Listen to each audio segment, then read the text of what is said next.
Hi everyone, I'm Chad, VP of Products. I'm Kevin. And this is the first Slate Digital live stream coming to you from the Slate Digital studios in Los Angeles. So welcome, glad to have you here. And what we're going to be doing today is breaking down a mix that I did using all the plugins from the Complete Access bundle. Well, not all of them, but a number of them. So we'll be looking at how to use a number of the plugins from the All Access Pass. And we'll also take a look at some of the others that come from the SSL Complete bundle. And just today, you can actually go to a link that we've got posted in the chat. And if you've only got the All Access bundle, you'll be able to upgrade to the Complete Access bundle for free. Nice. So yeah, you'll be able to get your hands on all these plugins that you see me using today.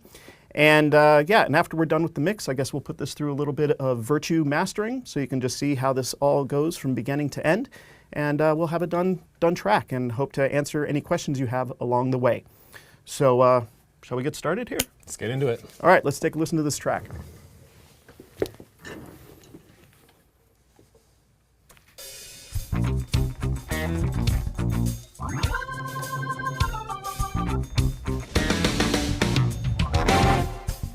If you're in a drug cartel, you want to be the king of all the dope. If you're downtown in the Vatican, you might want to be the Pope. In a restaurant, you want to be the chef when they ring the dinner bell. And if you wake up on the west side of hell, being the devil will do you well. You might want to be one of all those things, and I'm sure they ain't gonna love you. But if you're in Baton Rouge, if nothing else, what you want to be is the governor.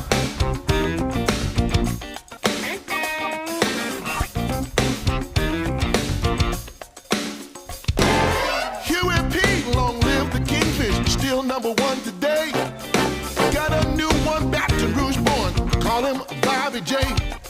Kathleen was first lady. Sweet as she can double B. You can't forget my main man. I'm talking about E-W-E.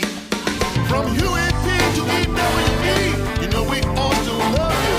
Cause you ran Louisiana the way you should. At the time when you were the governor. The governor.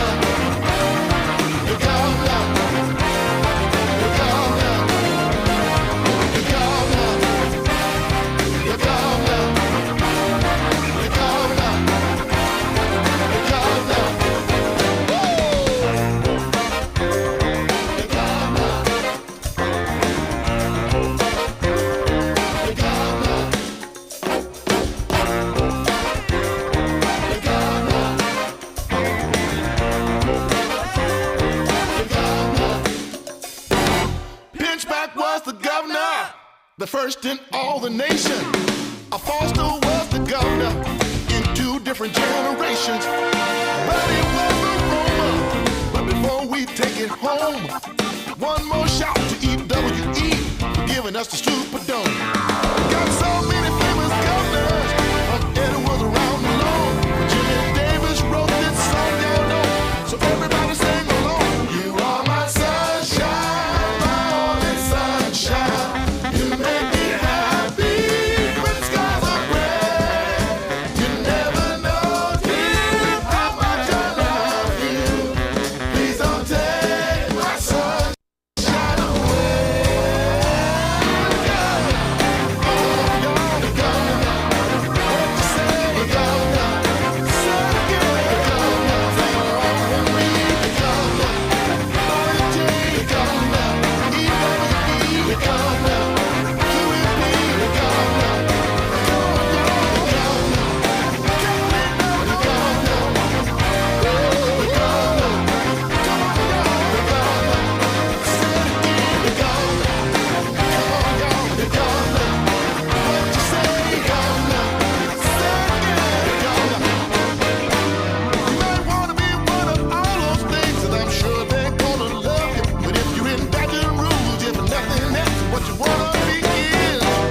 the governor.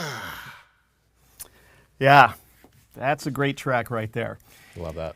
Yeah, so we're taking a look at this today in Studio One. I think a couple people asked, what is this DAW? And so this is the PreSonus Studio One. And it's available for Mac and PC. And this was one of my first times using it for a full mixdown, and it's not difficult to learn at all.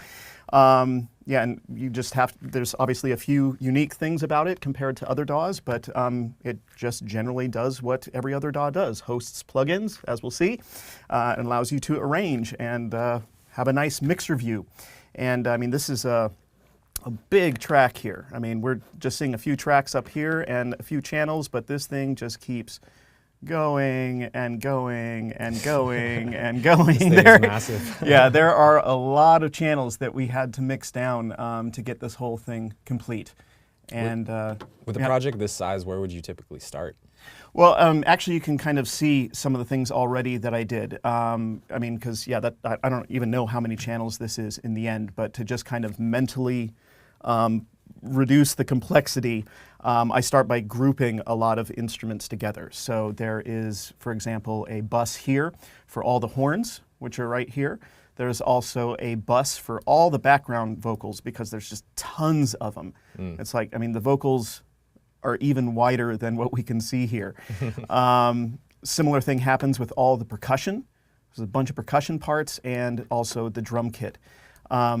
Because I mix a lot of electronic music as well, and in those cases, you are often dealing with just things kind of compiled down into one, like a single drum loop, rather than having all these individual drums. And so I've kind of learned how to, treat these parts individually, like create an individual drum track and an individual horn track, if you will, that's a conglomerate of all those things, and then just mix them in piece by piece, rather than worrying about, is this kick at the right level against the alto sax or something like that. Okay, nice. And you've done a bunch of electronic mixing as well, right? Oh yeah, that's most of what I do. Honestly, yeah, I feel like going into live recordings and stuff like that has helped me so much. Like, I feel like that learning goes back and forth. It's really cool to switch between the two to kind of pick up those tips that you might not have uncovered, I guess, with just like a live session like this. Yeah, there's definitely learning on both sides that can be applied. So mix everything you can get your hands on. It always helps getting the practice. So I guess what we'll start with, I mean, as you'll probably discover, I'm a drummer, and so I have an affinity towards getting the drums right, and therefore we'll just start with the drums in this mix and take a look at what I did to get them all together. And we'll strip this down first by turning off what's on the master bus here, and I'm also going to turn off what's on the drum bus, so that we can then just listen to the individual channels raw before I add all those things back in, and so we can hear how this was built up from just the very basics. Nice. Okay. So yeah, I'll just start by soloing the kick drum. And what I've got here is just an instance of the virtual mix rack, because it's really handy to just be able to have all the plugins that are processing the channel in one view. There's a lot of great stuff in here for processing a kick drum. So let me turn these things off, and we can actually hear what the raw kick part sounded like. We'll probably start from about here. Got my 3 favorite modules right in one. Already, right to start with. So that's the kick mic right there. There's just one. I'm not sure where it was placed on this. But you can hear there's a little bit of bleed from the other instruments, right? You can hear the hi-hat, you can hear the snare, and that's always the case when you're dealing with a live drum kit. It's not going to be isolated like when you're doing electronic mixes. Yeah. And a lot of people will immediately throw a gate on the kick drum to try to get rid of all the bleed that's coming through. But you'll see I didn't do that here. And I mean, this is a personal taste thing. I mean, everyone, sometimes a gate is appropriate. But I decided I still wanted a little more of the other sound coming into this mix. So when I blend the parts in, they're not kind of separated, a kind of solo kick and a solo snare, but they all blend together because there's little bits of each, and it creates a little more of a homogeneous sound when I blend them together. Okay. But I will do a bit of shaping with the transient shaper in just a moment. But before we get there, we just do broad strokes with the SDPE1. This is a new plugin that we added to the All Access Pass at the beginning of the year. Love this one. Yeah, and it's going to do a lot of the heavy lifting on this kick. In fact, I'm going to turn the volume down because this is probably going to hit a lot harder once I turn it on. Oh wow, yeah, that's a huge difference. Yeah. Already. Yeah, and so I mean, this is a program EQ. It was originally designed to be kind of used on the whole mix, but engineers discovered that actually this can be used on individual instruments, especially kick drums. And that, some of you may have heard of this kick trick, and what that involves is these controls right down here at the bottom. So this is a low frequency shelf, and I've got it set to 70 hertz. But what's kind of interesting about this EQ, unlike maybe an EQ over here, is that there are two knobs, separate knobs for attenuating and boosting the signal. And you might think, well, why would you do that? Why would, you can see I've turned up both here, and that seems counterintuitive. It's like if you're going to boost the signal and then turn down the signal, that should just be null. That should be nothing, right? But the thing is the attenuation frequency is actually higher than the low frequency. So you end up boosting the low, and then you attenuate, and it actually attenuates a bit above the low boost, and what was discovered is it creates this really nice, natural, musical dip that gives you the emphasis, but kind of removes the mud that would normally happen if you were just like boosting all the bass. And very cool. Yeah, we actually made it easy to do this. If you hold Shift on the keyboard and turn one of these knobs, they both move together. Oh, okay, they're linked. So Nice. yeah, so you can just dial this straight in and immediately get the sound you want.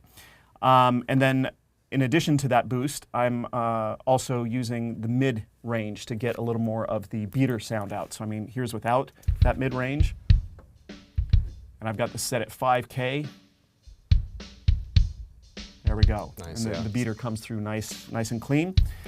And then I'm also just rolling off the high end, so that set at 20K and attenuating it all. That's without it, and so a lot more of the hi-hat comes through. Yeah, it takes all that out. Yeah, it just kind of shaves that off, but without hurting the kick attack too much.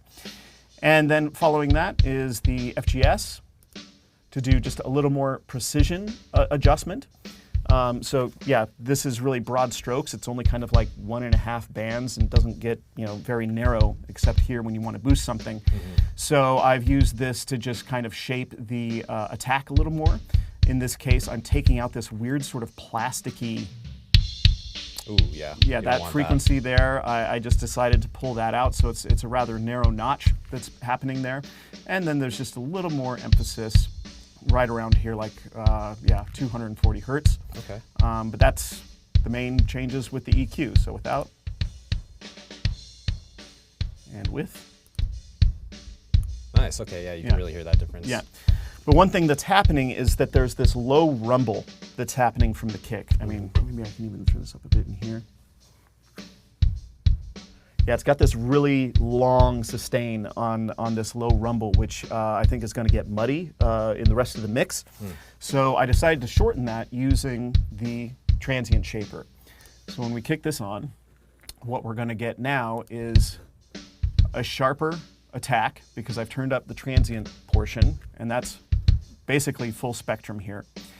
But then I've turned down the sustain, but use the focus isolators to only focus on the low frequency. So we're pulling out that low frequency after the initial attack so that it sounds cleaner. Yeah, that's my favorite part about this transient shaper. Yeah.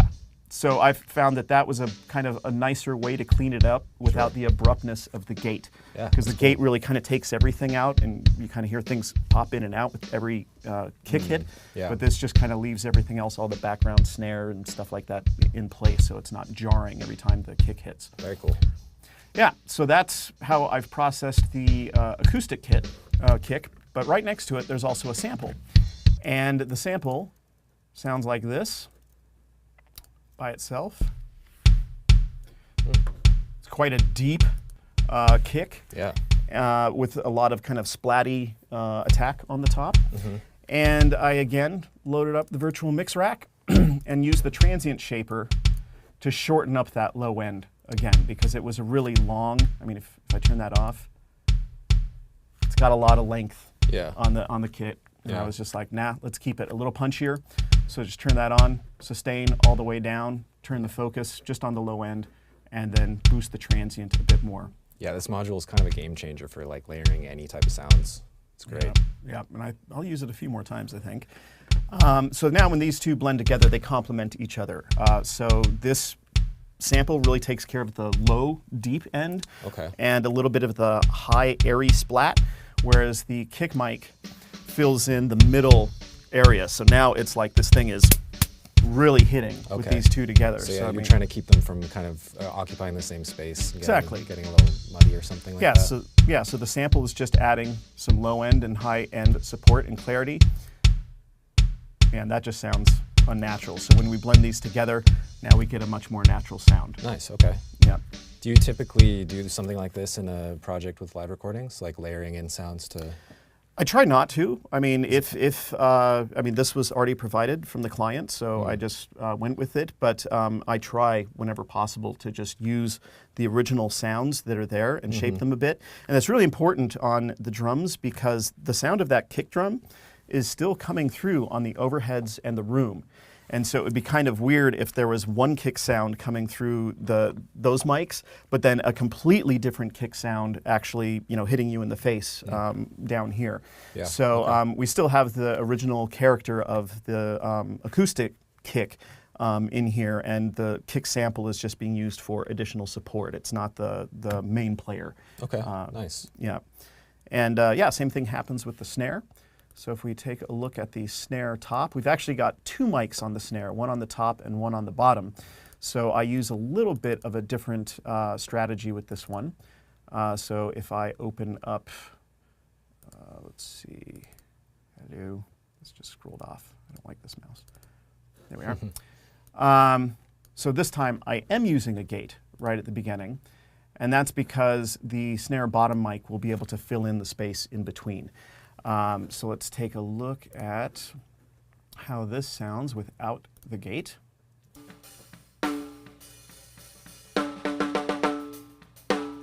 Yeah, and since this is the top mic, it's getting mostly that kind of rim shot sound. So that's really where the hard attack and transient is coming from. So that's what I want to focus on with the top mic, is to get that transient rim shot as clean as possible. And so when we turn on the gate, what we get is this. Oh yeah, nice. Yeah. Super clean. Really short. And it's not a full range dip, but it is just kind of the snare deep lead preset from this plugin, and just needed to adjust the range and release a little bit to get a little tighter. I mean, if this was higher, now it's long. Nothing wrong with starting with the preset. Yeah. So this is a little shorter now, tight, the way I wanted. And again, SDPE1 for some broad strokes. And what I did here was really bring out the low end in the snare, like this. A lot of people kind of think of snare as being a mid-rangey instrument. And I mean, it does have a lot of mid-range and even high-frequency content in it, but it has a low fundamental. A kick drum might be around 100 hertz and a snare might be around 200 hertz or so. So it's still important to have that low end in there, because if you want to feel the drums, you want to feel that low kick, but you also want to feel the snare hit. You need that weight. Yeah. I mean, a lot of times you can put your hand on the speaker body and you'll feel both the kick and the snare. Yes. And and that really helps drive it. And so, that was added here with a boost at 100 hertz, and then a bit of attenuation to give a little bit of the curve so it doesn't get too muddy. And then bringing out some of the crack around 1K using the mid boost. So without it.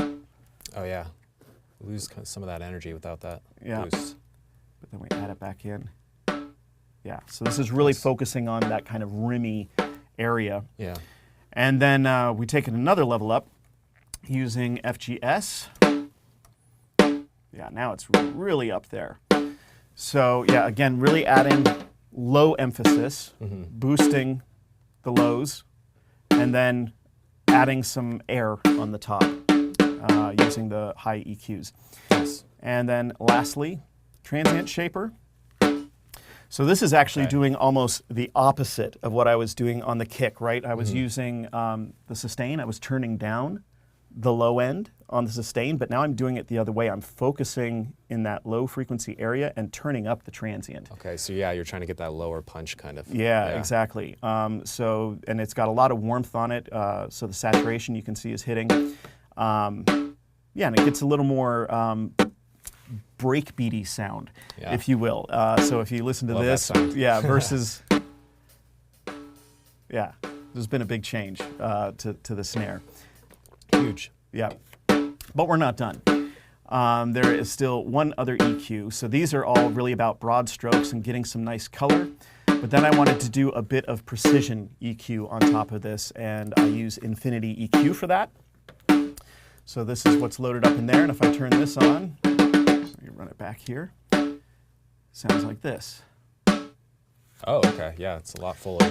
Yeah, and there was kind of a tonal ring around here. So if I turn this off, you might notice, boo, boo. There's this long tone that I didn't really like, and that was right here. So I notched that out and then bring up that low end so it's now really hitting hard, and then we didn't need any of the really super low stuff, so that's been taken out. Okay. Yeah, do you normally, so that's kind of like the fundamental, do you normally boost that on a snare? Yeah, absolutely, Okay. absolutely. And I mean, that probably also comes from the fact that I'm used to how a real kit sounds when I'm sitting behind it and playing it, and yeah, you feel these things. I mean, drums are really loud. It's like all transient. And in fact, it actually takes a little bit of practice. I don't know if maturity is the right word, but to just kind of remove my drumming self from the thing and say, look, all these, to just make it as transient as a real kit isn't going to translate correctly in a mix. Oh, yeah. And, so you really have to temper the transients and make sure that you're only focusing on the ones that really need to be there. And, and then you'll get a good sound when it's all put together. All right, so the last thing is I've got Verb Suite Classics loaded up here to add a gated reverb. And this is something that hasn't been released yet, but it's coming soon. We're going to be releasing this mega expansion library for Verb Suite Classics, and it's going to add, 10 new reverb processors, as you can see down here at the bottom. Nice. And what I've loaded up is the SD-R3 and the ER gate. So it's kind of a gated snare sound. And when I pop this on, this is what we get on the snare instead. It's dry with reverb. Boom. So that adds a little bit of length to it. Nice. And a That's little cool bit of ring. width. I try not to go like full width. It sounds a little weird if the snare is too stereo. So I narrowed it down. But I also did something kind of interesting here. If we just listen to the mix itself, that's just the reverb. And because I want the snare attack to stay clean, I've actually turned up the attack just a little bit. Okay. So the initial attack from the snare is clean, and then the reverb just comes in right afterwards to fill in the length. You don't have this kind of competition between the attack of the snare and the initial sound generated by the reverb. Okay. They kind We of get sort of like a flam situation going yeah, on, and like a double hit. or it smears. Okay. Yeah, it smears the attack, and so I just give it a little pause so that it just does its work after that initial transient passes. Nice. Yeah, and so then we have that. And if we add kick and snare, that's where we are so far. Nice. Sounds good. Not bad. Yeah. But then we got some other mics here. The snare bottom. Circling back to the snare EQ, Clint Curtis is wondering, what do you do about clipping in the EQ? Do you what's your gain staging process? Okay, yeah. So some of you probably saw some really high levels happening there, and the nice thing is that you can get away with that. These are basically just indicators, but this is all 32-bit floating point. So the dynamic range is over the top. So even when you see levels kind of going above 0 dBFS, it's actually just going higher, and there's no clipping actually happening.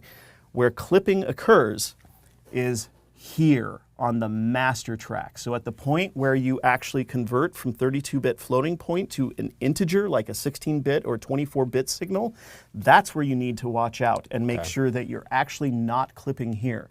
But you'll see, I mean, you can try this yourself. Just, you can turn up the channels here and then bring down your master, and there won't be any clipping. So as long as you're not hitting that red, you're fine. So this is kind of one nice thing about mixing in the box like this versus working in the analog domain, is you've kind of got this ridiculous dynamic range that you don't need to always be compensating for. You can just keep adding things in, giving it a little more EQ or whatever, and just worry about how it sounds, and just control the master fader to make sure that you're not going over. Okay, sweet. Where you need to be careful, of course, is when you're actually recording. So if you are recording, something live, your audio interface can clip, and the meters will be calibrated to that. So if you see any clips show up when you're recording someone, that's a problem. So make sure that you're not exceeding the headroom there during the recording. But during the mixdown, you've got a lot of room to play with, which is awesome. Nice. Okay. Cool tip. Yeah. All right. Well, then let's take a look at the bottom snare here. This is what it sounds like just by itself.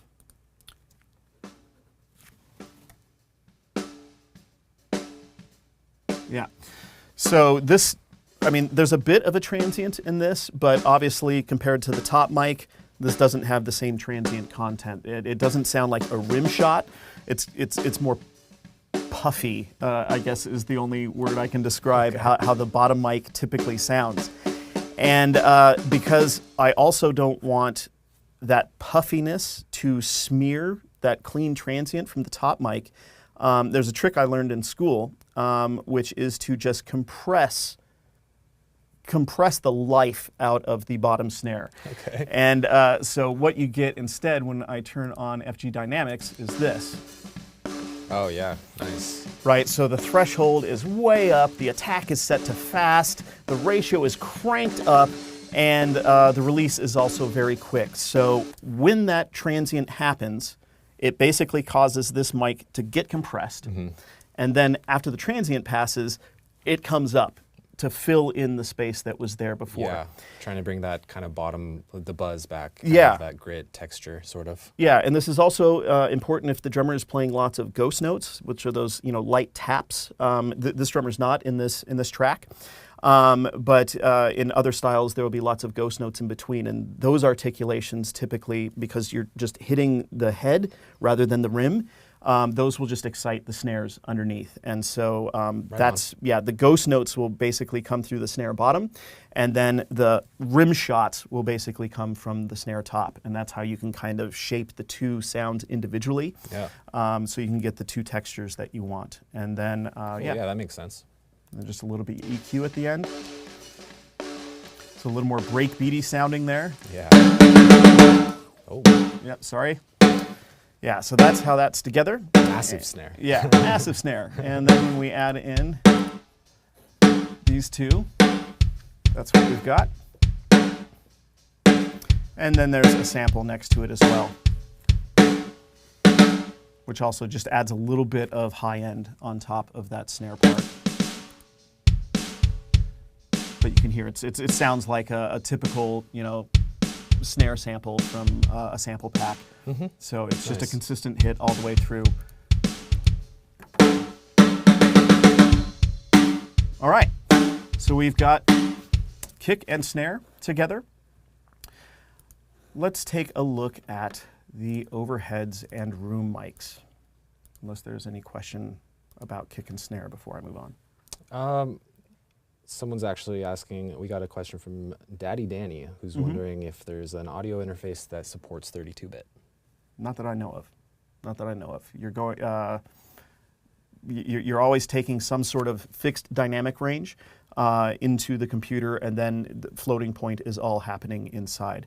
There might be some audio interfaces that, after the initial conversion from analog to digital, then do additional processing in 32-bit inside, like the monitor bus or something, because a lot of times you can dial in a monitor mix right inside the audio interface, so you have no latency while recording. Some of those might have 32-bit processing inside, so that you can just set the levels as you want. Then, but I'm not aware of anything that records directly in 32-bit, because 32-bit is beyond the dynamic range that analog circuitry can actually achieve anyway. So, even if you could capture the 32-bit, you're mostly going to be just capturing noise at that point. So 24-bit is really all you need, because that's already 144 dB of dynamic range, I think, which is, way more than you need. So you're all good. Cool. Well, let's take a look at the overheads. Great. They sound like this.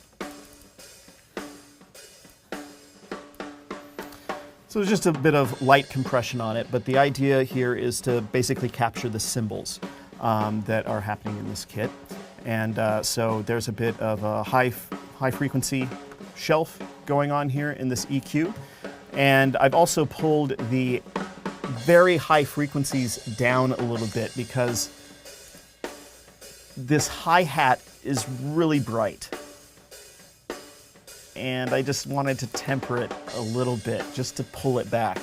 And this is actually something that took me a little while to understand as well. I always kind of thought the crash cymbals and ride cymbals are, the brightest cymbals or something like that, but it's the hi-hat. The hi-hat can be extremely brilliant and shrill. Okay. So be careful when you're boosting high frequencies on the overheads, because you'll end up making the often the hi-hat too strong. So just keep them in check, and it sounds a lot better. Adding high frequencies on cymbals just rarely sounds good. I find that it just starts to sound brittle and things like that. So better to just keep them in check, boost other things if necessary, or cut other frequencies so that the high end just kind of sits by itself, but try not to boost too much. Would you say boosting too much high in the mix would maybe be a problem in the master? Well, I don't know if it would be a problem in the master, because the mastering engineer would then just pull down the high end if your mix was just generally too bright. But if you've mixed your drums too bright, but everything else at a good level, then you've got a problem, because the mastering engineer can't treat them separately, right? If the high end on the vocal is perfect, but the cymbals are too bright, if he pulls down the EQ to make the cymbals sound good, now the vocals are going to be too dark. They're going to lose it. So, there's that phrase, we'll fix it in the mix. We did something wrong when recording. Don't worry, we'll fix it in the mix. There's not really a phrase of "we'll fix it in the master." That's not what mastering is for. So you really need to make sure that you're getting your levels, relative to one another, correct during the mix. As long as everything sounds relative to one another, then you can actually take it to the mastering engineer, and they will make sure just that the overall shape is good to match against other music. Sure. Yeah, I guess unless you're doing like stem mastering, it would be the only other case, I guess. You could fix something like that. Yeah, exactly. Okay. So if you just said, hey, mastering engineer, here's the drum part, here's all the vocals, then he could EQ them separately to fix any issues that you had. Okay. Yep, absolutely. Nice. Cool. All right. Well, that's what's happening on the overheads, just a little compression and a touch of EQ, but there's a lot more happening on the room mics, and it's kind of a similar approach to what I was doing with the bottom snare, which is to compress it really, really hard to only be used to fill in the space between the individual hits coming from the drums. So if we take a listen to the overheads by themselves, hopefully I won't blow ears again with this. There we go. Yeah, let's go back here. Better to be safe. Yeah. All right, so there's the room sound. Yeah, and you can hear everything in there, the kick drum, the snare, the hi-hats. And again, those hi-hats are really bright. Totally, yeah. He's playing them hard. So we got to put this in check. And what I do is I give it this EQ right here, or this compression. So super hard compression. And then a little bit pulling back on the high end again because it was so bright. But I tend to leave it full spectrum like this. So this is kind of mimicking, have you ever done parallel compression in your mixes before? All the time. That's a staple for me. So that's when you take like all the drums, mix it together in a bus, put it through a compressor, compress it really hard, and then just blend that compressed signal back in with the original. Okay. And it just kind of fills in the space between all these transient hits. It reduces the transients by bringing up the sustain between everything. Nice. And rather than just doing that with the whole kit, I'm basically using the room mics to do that. So by compressing the rooms really hard, we have the natural balance of the drums in there. Okay. And then, but without the transients, right? So, I mean, if you look at this, the attack is all the way down at 0. Mm-hmm. So any attack that comes in just gets squashed down. I mean, this is set all the way up at nuke. So, the ratio is just maxed out to make sure that none of the transients actually come through here, because this is even worse than the snare mic, right? So we were talking earlier about how we don't want the top snare and bottom snare to fight for that transient and smear it out. Mm-hmm.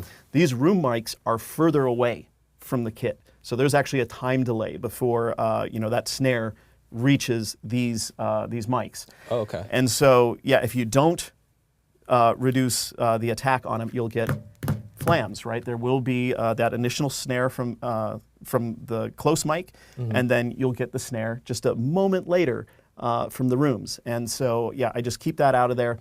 And you don't want that. Just one clean transient from the kick, one clean transient from the snare, one clean transient from the toms, and everything else is there to just fill in and give it all some body. Okay. So if we take a look at what all of this now sounds like together, we've got, let me watch level again. So I really apologize for blowing ears away earlier.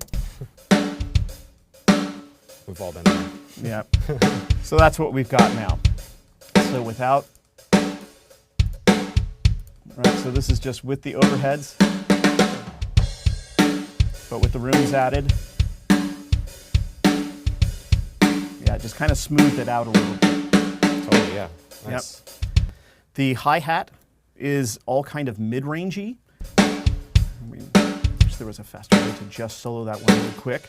But you can already hear how this hi-hat is not bright. Right? I really took out all the high end from this hi-hat because it's already coming through on the overheads. There's plenty of high end from the hi-hat. Sure. I don't need to add more. In fact, I could probably just ignore this mic if I wanted to. You can hear the hi-hat coming through the overheads and room just fine.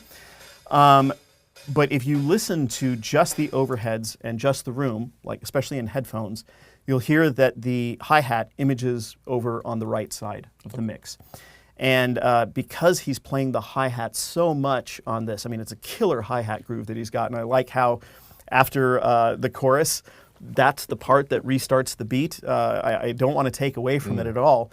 True, you don't have that kick right there. Yeah, and so what I did is I blend this hi-hat in this weird frequency, this kind of breakbeaty frequency, or like almost a 909 hi-hat, right? It's all kind of chunky mid-range and lacks the high end. Yeah. And I blend it in over on the left side, opposite of where it's imaging in the overheads, just to kind of center the image of the drums a little more. So you're not kind of like feeling like you're always leaning to the right with kind of a lot of hi-hat on the right. Okay. Interesting. Yeah, it's. I mean, you don't always have to do this. I don't always do this, but for this track, it seemed to be kind of a nice trick to keep the image of the drums centered throughout the whole time. Yeah, I see you have a ton of panning and stuff going on. What's kind of your typical approach to that? Yeah, so I've got panning going on here, basically set up mostly as audience perspective, so that's why the hi-hat was imaging on the right. But I've flipped it around in a couple places just to keep the image centered. So the high tom is on the left and the low tom is on the right. So when the toms hit, you'll hear them go across, but it doesn't have the sound of a hard pan. So it sounds a little more natural. But I'm also not hard panning everything here. So one of the first things I did when I first started recording and mixing drums was just like, oh yeah, overheads, hard pan. Rooms, hard pan. Hi-hat, that's all the way on the left because that's where these things were when I was sitting in the middle of the drum kit. Right. But once you see more live shows with bands, that's not really how the drum kit sounds. It's in front of you. And so it's not taking up the full stereo width of the mix. And so I'm keeping it a little narrower here because I want some other elements. I still want to have room to play with stereo later in the song. Yeah, you'll have nowhere to go. Yeah, and so, when we get to the horns, you'll see that like right at the beginning, those first couple horn hits after the initial fill, they sound killer because they're wider than the drums, and and then we kind of bring the image in a little narrower during the verse, and so when the chorus comes, things can get wider. I mean, if you're already at full width, there's nowhere else to go. Yeah. And so I try to be judicious about when I use stereo and not just go completely crazy from the get-go. Nice. Yeah, that's a good point about the kind of stage versus drummer's perspective. When would you choose one over the other? Well, since this is a live band, especially one that is known for playing lots of live shows, I figured it was best to present them in that kind of audience perspective. Okay. If I was doing maybe a more intimate jazz recording, perhaps I would go drummer's perspective. And yeah, it's totally dependent on just how it kind of sounds. There might be some other instruments, for example, that have lots of high frequency content that are on one side, and so I flip the image of the drums to balance it out. So the hi-hat's on the right, but then the other high frequency instruments on the left, and the overall mix sounds even. It just depends. Okay, yeah. Or if the client says, "Look, I want drummer's perspective on this," just okay, no problem. Because it's just swapping left and right. It's really not going to make that much of a difference in the end. Okay. It's just personal choice. Cool. Good. Yeah.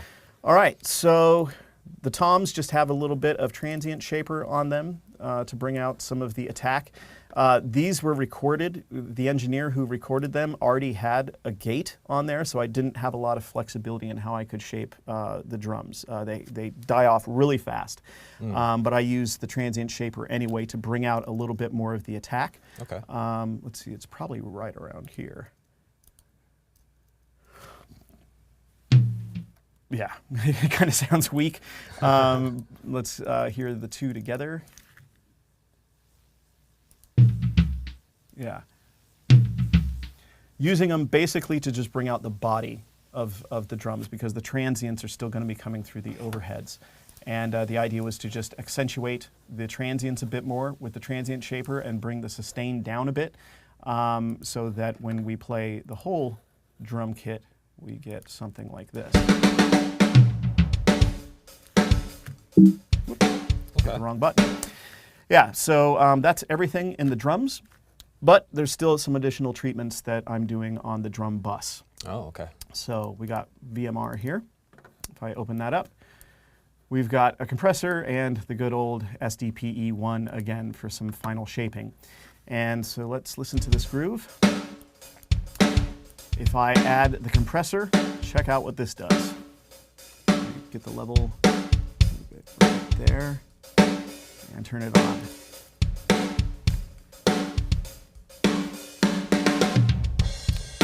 Okay, yeah, so you're kind of squashing it a little bit.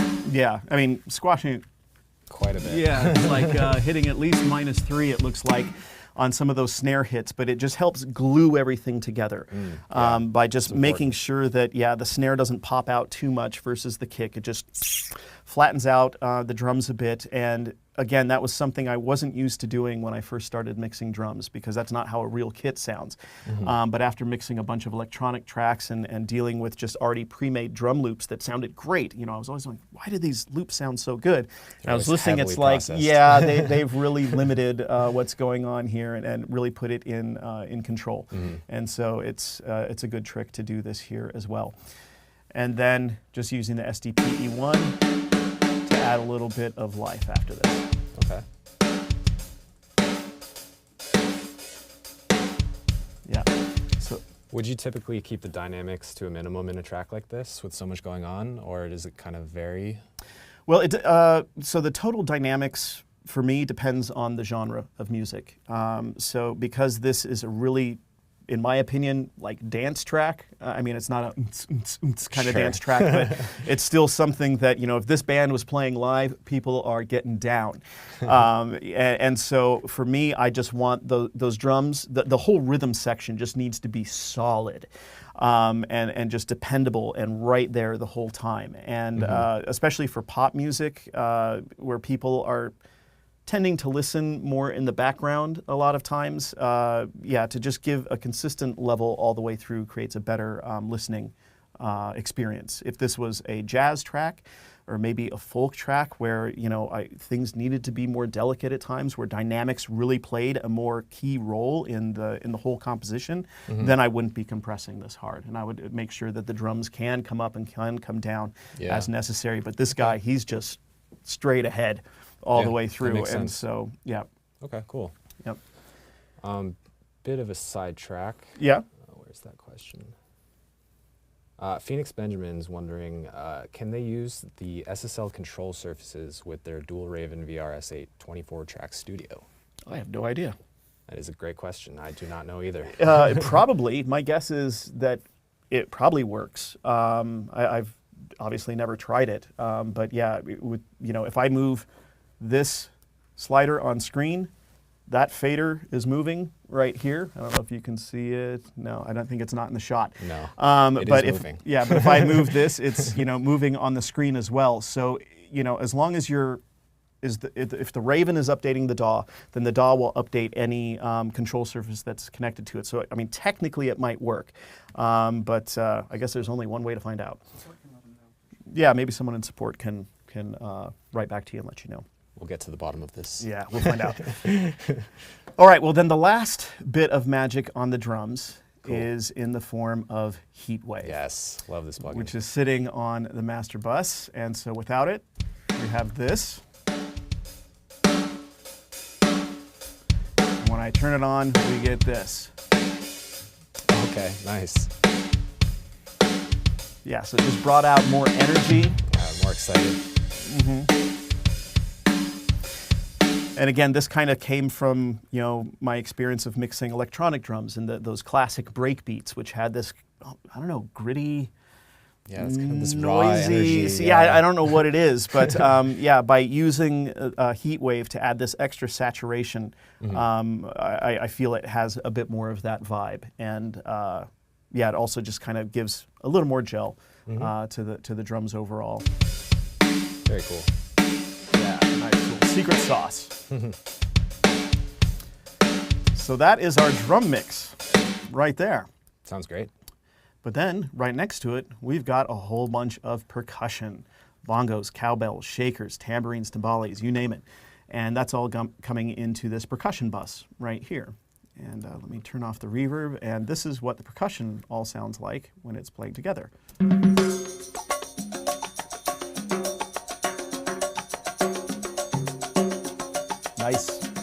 Nice grooves. Yeah, that's great.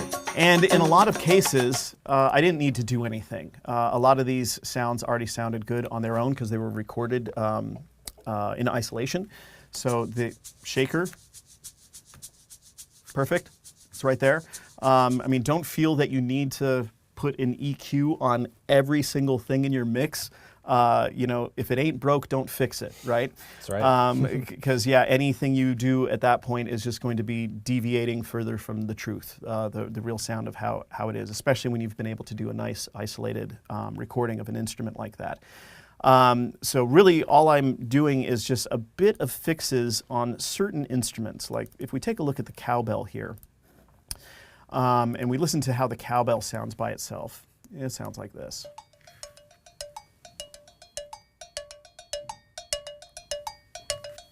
Cowbell, but it's a little bright, a little clicky. There's a lot of stick noise coming from these things. I mean, it is a wooden stick against a metal surface, so there's a lot of clickiness happening. Yeah. And I wanted more of the tone to come through, so I just used the EQ to bring that out. without, Oh yeah. and with. Yeah, It's a so little just thin. just boosting down here around 800 hertz to just fill it in, bring out more of the tone of the cowbell. Nice. Yeah, and then another trick that's happening here is on the timbales, and this is Harrison Drum Flow. So this is one of the plugins that you'll get in the Complete Access bundle. So it's part of the SSL Complete subscription. So again, if you've only got the All Access Pass, upgrade to Complete Access bundle so you get access to this thing as well, because this is like the transient shaper on steroids, I would say.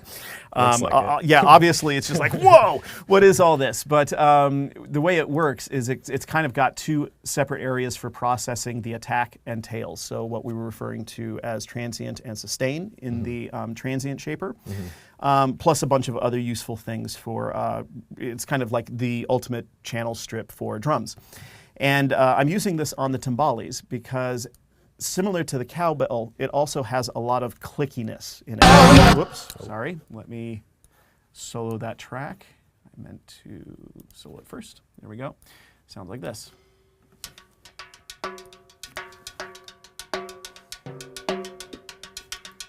So this is a technique where the drummer hits the side of the timbales to get that clicky metal sound.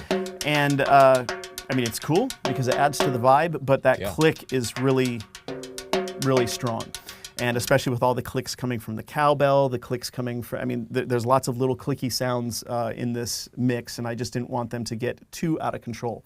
So using the drum flow here, we now get something that sounds like these. Run it back.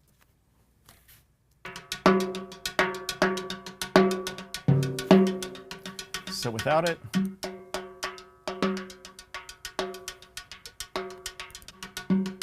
with it.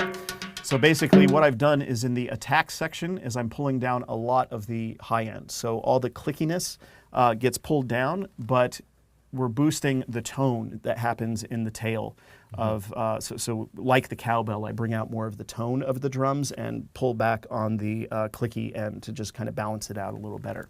And then there's some compression happening at the end. Okay, very nice. And this is kind of cool because you can set the level at which it should start doing the separate processing. Yeah. Which is something that it doesn't happen in the transient shaper. So this is if you really need that extra control, this is the way to go. Yeah. So when all that stuff is blended together, we have this sound. Chad is dying to know who is the cowbell player. Oh, geez, I don't know. Someone can tell us. I'm sure. I'll find out. I'm sure someone here in the company knows his name. Yeah, there is. Someone's reaching out to support about this. Okay. So there's everything, and the last thing I did was to use the SSL native Flex Verb. So this is another one of the SSL plugins you'll get with the Complete Access bundle. Sweet. And just use this to put all this percussion in a room because the drums were obviously, with everything we did, you can hear the room that the drums are in. But right now this percussion is just bone dry. And so to make it fit a little better, we turn that on. Nice, yeah. Yeah, it just gives it a really nice, natural sounding room.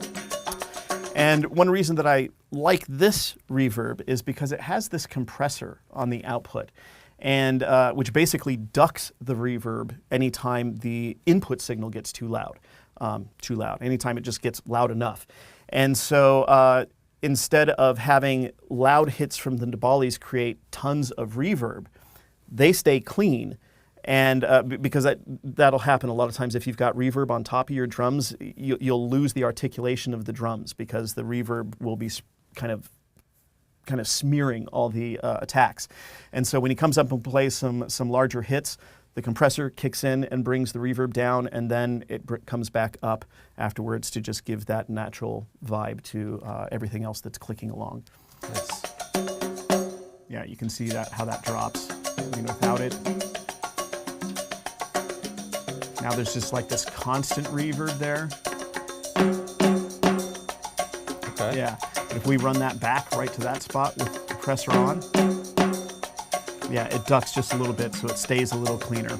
It's a really nice feature. Nice. And just a great sounding reverb anyway. Yeah, is that something you typically do with, like, you obviously have the natural room sound with the drums, so you're trying to kind of match that and make it sort of sound like it's all more gelled, fits together more better? gelled. I mean, I don't go so far as to try to put, everything through the same reverb. I mean, you can do that, but I just wanted to give it its own space. Right. I mean, because if, these things are positioned in a little different areas, and so they're going to be creating different reflections in the room, even if they were all playing together.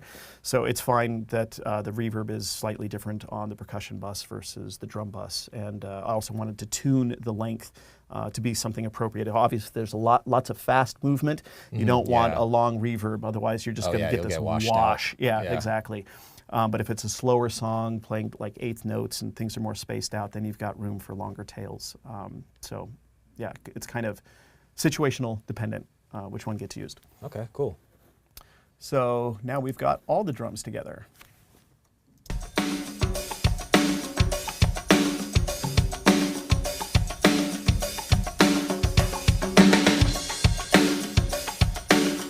Sounding good. Yeah, it sounded great. We've almost got the whole rhythm section in, but to really add the final foundation, we need to look at the bass. So let's turn these off and take a look at the bass part. Bring in the bass. Yes. All right, so the initial bass, I guess we'll go with the chord, then we'll start back here in the verse.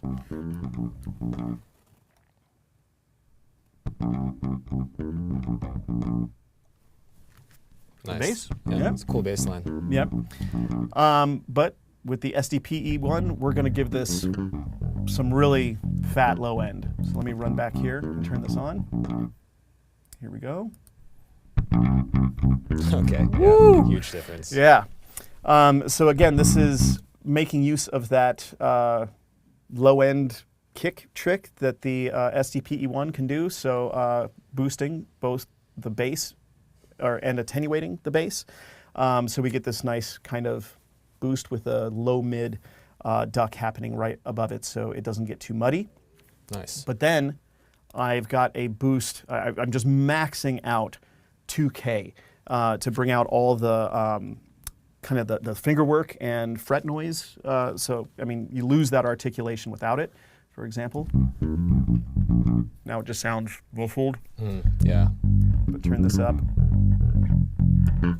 Yeah, and then those pops and other things that he does come through nice and clean. Yeah. And then I'm also just rolling off the top end because there was kind of a little bit of noise and static, I think. So if we listen just here.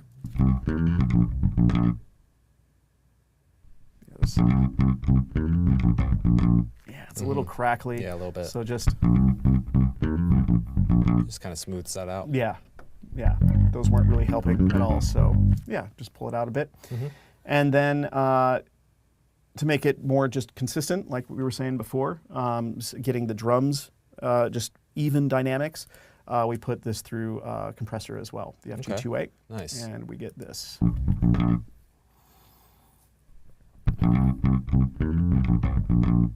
So no matter what kind of articulation he's playing, we'll have a consistent level coming from him. So like if we get to the chorus, he's getting a lot more energetic, and so the compressor is pushing down more to just keep it in check with the rest of the drums that are also going to be having their dynamics controlled as well. So like that. We've got a question here. Yeah. Do you tend to use the expander on the SSL 4K strips? And if so, in which situations would you reach for that? How do I use the expander? I might use the expander on the bottom mic of the bottom snare mic. Oh, okay. Potentially, if depending if the guy was just playing his ghost notes too low, I might bring those up a bit. But I kind of just compress and smash instead. It kind of does the same thing in this case. For what I'm trying to do is just isolate those low, the quieter articulations that he's doing. So either I can bring the articulations up and that's it, But I think most of the time I just go for the transient shaper instead. So if I'm gonna, Gotcha. if I really want to just bring something up, like accentuate the dynamics like an expander can do, I'll just go for the transient shaper and either turn up the transient or the sustain part or both.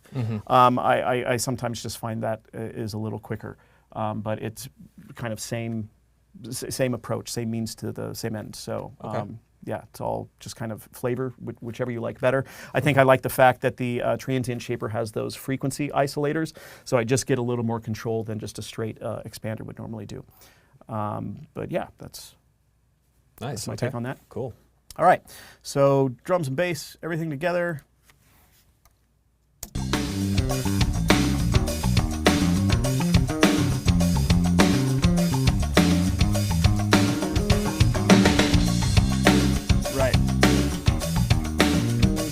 Totally hear everything the bassist is playing. It doesn't overpower or anything like that. Just Super a really clear, nice, yeah. really nice balance.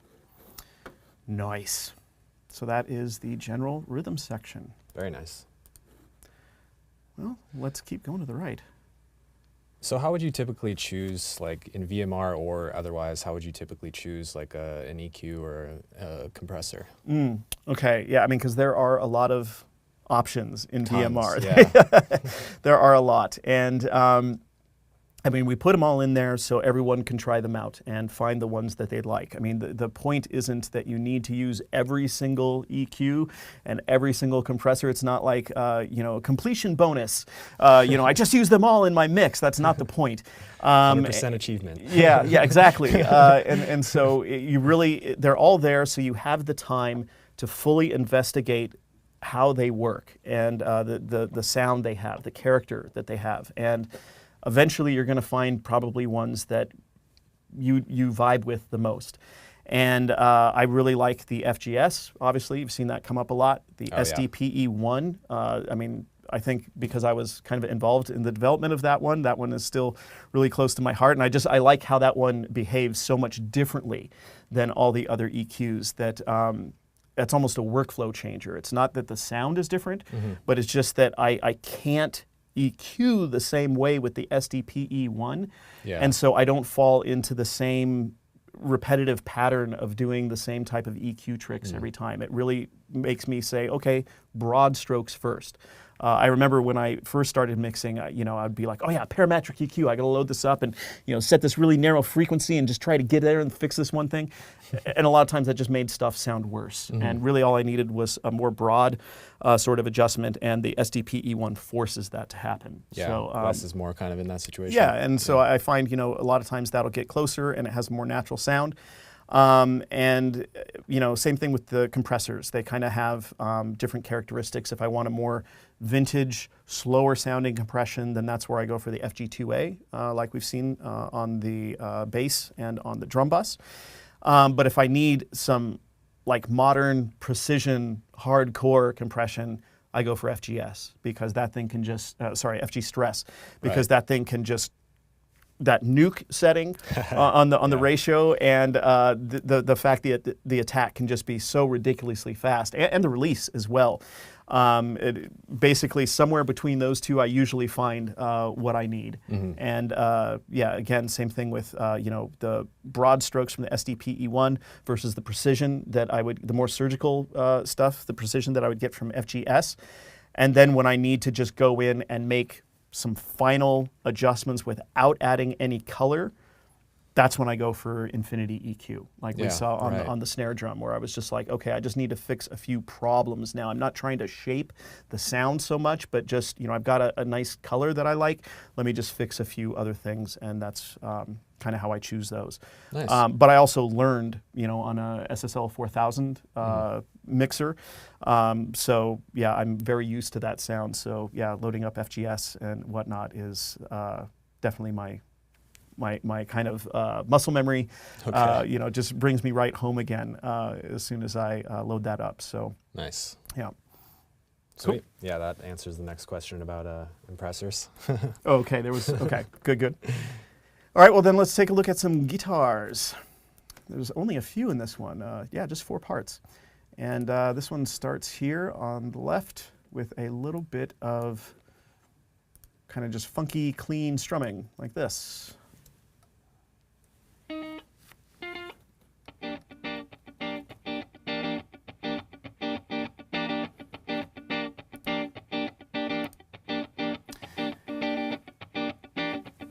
So generally speaking, that's a pretty consistent sound. But it's got a little bit of clickiness as well when he's doing the chick-chick-chicks between. And as I was mentioning earlier, I didn't want things to get too out of control with these little clicky sounds. So I did put it through a compressor. And also he's going to be switching between kind of like some longer chords as well, and I wanted those to have a bit more sustain. So by putting them through a compressor, the compressor eases off after the initial attack and just brings the sustain up a little more so that we hear those chords strum out longer. So for example, if I turn that on, what we get is like this. It's not an obvious change. That's without.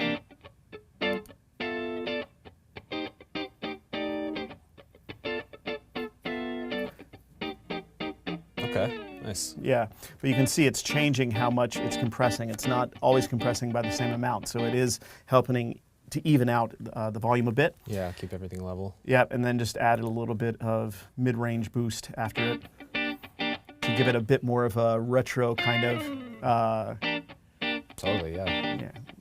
funky sound. But that was it. And I kept that one clean. I didn't want that one to have any additional reverb on it. In fact, we haven't even talked about that. I'm not using any effect sends in this mix anywhere. I just decided to keep this one as dry as possible, and when I need to add reverb, I'm usually doing it on a group or just as an insert. So I just affect one particular instrument or affect the group of them together. I mean, we'll see an example of that happening over in the horns section. The horns have a reverb sitting on them, and I could have made sends from every single horn, but it made more sense to just put reverb on the group so that no matter what are happening between the individual horns, the reverb is consistent on the group. So, treating the horns as one instrument rather than a bunch of individual ones. Okay. Can you speak to when you would choose a send over directly on the channel or group? I guess that is when I've got, if I wanted to have like the percussion and this guitar go into the same reverb, then I might just go ahead and set up two sends from them rather than trying to put, the SSL native reverb here and then again here and trying to keep the two in sync all the time settings-wise. Right. And I also think that a lot of times using sends is kind of an old school, not old school, but it was just reverb units used to be expensive. Right, the physical reverb unit, and so you had to reuse it a lot. And so you would have one reverb unit, and you would send from multiple things. Yes, it would put them all in the same space, but it didn't mean that you needed to have 10 different reverb units for 10 different things. Right. But these days, computers are so fast, and as soon as you've got one reverb plugin, you can use as many instances as your computer can handle. So in terms of workflow, I don't see the need to reuse a processor so much. I mean, maybe 10 years ago, I was still doing it because the computers weren't quite so fast. Okay. And and loading up a couple reverbs would just max out the CPU. But now I find that I can just put them in wherever I want and give them a bit more of a unique character for each one. Sometimes I found that putting the vocals and the horns and the guitar and the compression all through the same reverb would just kind of create a wash at that point. And you wouldn't get kind of the individual characters of the reverbs. And so I can kind of choose a reverb that's good for the vocal, choose a reverb that's good for the percussion, and then when they blend together, they just bring their complementary sounds together, and it's less washy. Yeah, I guess I would say. Reverb can definitely get out of hand fast. Yes, it can. Absolutely. All right, so next guitar, I think, is a more distorted one, and it's more like playing little riffs in between. Actually, let me jump to the chorus because we'll have a little more to listen to there. Okay. And it sounds like this.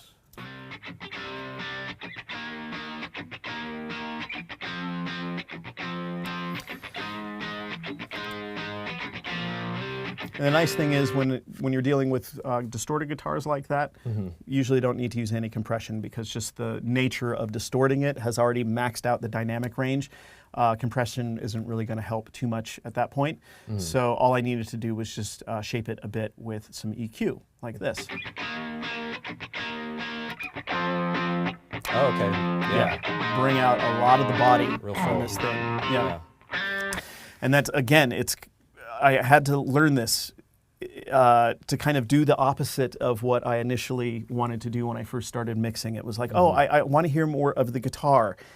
That must be the high-end distortion that I need to boost. And I would boost that, and then it would just turn into this shrill, unpowerful sound. I mean, thin. yeah, because once you get up into those higher frequencies, you're just getting more distorted harmonics that are carrying less of the actual like melodic information in the guitar. The melody, the actual pitches are down in the lower fundamentals. And so to get your guitars to cut through a bit more, it's better to add some low end a lot of times. And so that's what was done here, really just bringing out around 8K and add some additional support around, I don't know, that was probably about 280. And not boosting the high end at all. Just leave it as it was. And a lot of people don't know this, but the bass guitar is only 1 octave lower than a guitar, or vice versa. A guitar is only 1 octave higher than bass. So they are kind of down in very similar ranges. So always keep the bass of the guitar in mind. It's not a high frequency instrument at all. Cool. I think we basically have the same thing happening on these. So yep, there's another heavy guitar part here,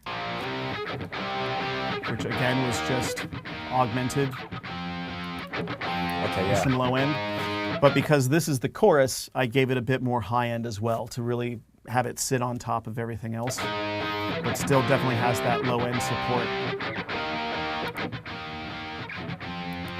Yeah, sounds a little dull without all that. Yeah, here it's kind of boxy Yeah. somehow, and so I combated the boxiness with those settings.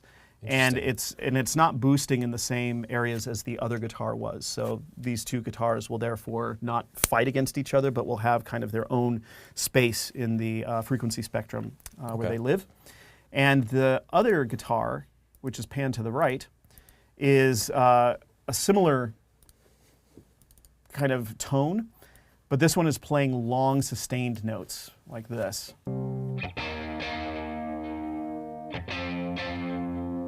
And it's not quite as distorted as the previous guitar was. So I went ahead and used some compression on this one to really make sure that the sustain stays there. I mean, you can see how the compressor is coming up before that chord is over. Right? Yeah. Without it, it would disappear. See, it fades away. Sure, yeah. And then would get lost. So this keeps the initial attack down and allows the sustain to come through. Much more even sound. Oh yeah, I can see that for sure. Yep. And these are panned and leveled in such a way that the kind of more energetic guitar part is a little more closer to the center, and the sustain part is a little more to the right, but set at levels that the image is still fairly even left and right. So if we play those two together, you get this.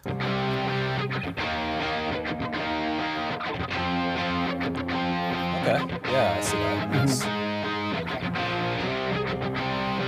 But you can do this any way you want. I mean, this could be further towards the center or further to the side. It's up to you. But I think because so many people listen in mono these days, that keeping things a little closer to the center, because you never know what channel that playback device is going to be using. When it might only choose to play the left channel when it's playing back on a mono device. It's good to not hard pan instruments completely out, because then they could get lost in some playback scenarios. So especially like with the bass, Like some subwoofers might only listen to one channel or the other, and yeah, if you had something panned there, then it wouldn't come out of the subwoofer at all. Yeah, so you would typically keep your low-end instruments just in the middle or close to the middle as possible? Yes. So yeah, the bass is dead center here. Okay. And there are some other bassy instruments coming up, like the bari saxes, which I keep nice. fairly close to the center. The trombones are also fairly close to the center, and it's only the high-pitched, like trumpets, that really go to the outside. Yeah. And some of that has to do with kind of like the old way, you know, when you were creating music for vinyl, you needed to have bass frequencies in mono. Because when the left and right channels are in phase, it causes the record needle, the needle in the groove to just go left and right, which is fine. Yeah. But when the frequencies are out of phase, it causes the groove to go literally up and down. And if the bass is strong enough, I have a record that has this problem. It will kick the needle out. You know, because it creates a vertical hit and out it goes. So yeah. So definitely want to avoid that. Yeah, old vinyl mastering engineers would always add something to just mono out the bass. But even though that isn't such a concern in modern mixing, I mean, it's cool that vinyl is still alive. I collect a lot of vinyl. I love it. But it's still important because a lot of sound reproduction systems are using a mono subwoofer. Right, you'll have 2.1, 5.1, whatever, because bass frequencies aren't so directional. They just kind of go everywhere, and it's a little harder for us to figure out where bass is coming from versus treble frequencies. Right? With treble frequencies, you can tell, oh yeah, that's coming from over there. Oh, that's coming from over there.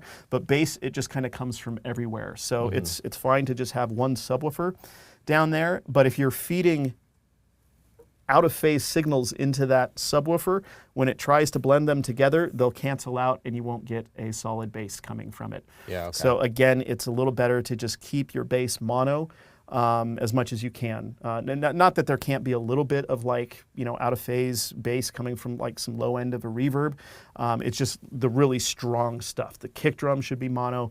The bass should be, I mean, this is true for electronic music as well, not just acoustic stuff, but yeah, it's a good thing to practice normally, bass mono. Nice, okay. Yep. Then there's only two other instruments here, keyboards. Didn't really have to do anything to this one because it was a keyboard that was just recorded, just plugged in direct.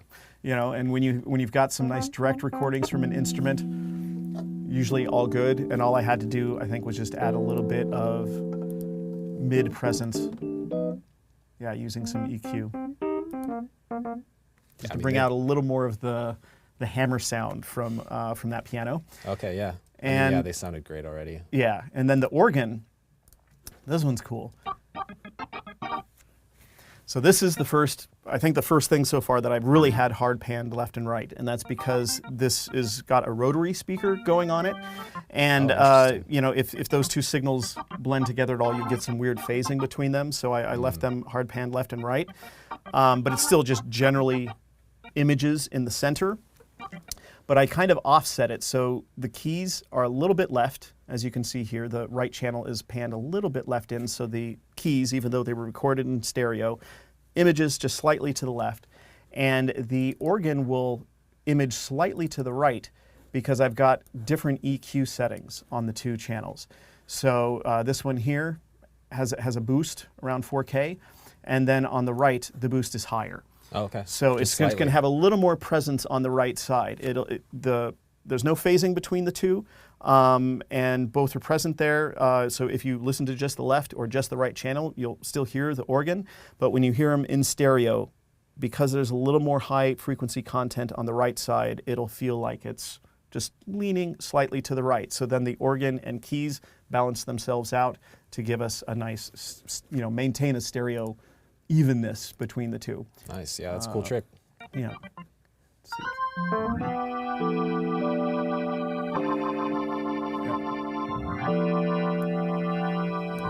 Yeah, that's so nice. Yeah, real organ. It's pretty cool. So that's it. That's all the instruments. What should we do next? Should we do some horns, vocals? That's all that's left? Yeah, there's a lot of them though. Okay, yeah. So I mean, we've only gotten through like half that's the like half the track, channel. huh? Yeah.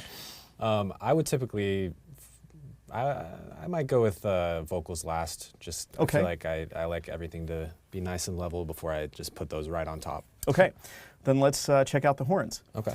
So the horns are all over here. There's 4 trumpet tracks, 2 alto saxes, 4 trombones, and 2 bari saxes. So those are the really big saxophone that plays the low notes. And you know, as we saw with some of the percussion parts, I didn't really have to do anything to some of them. So like if we listen to these 2 trumpets by themselves,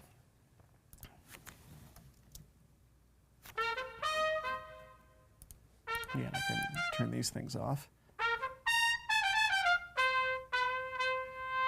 Just direct recordings right into a mic.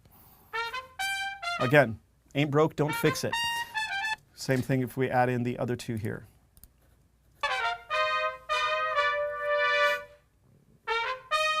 Same with the alto sax.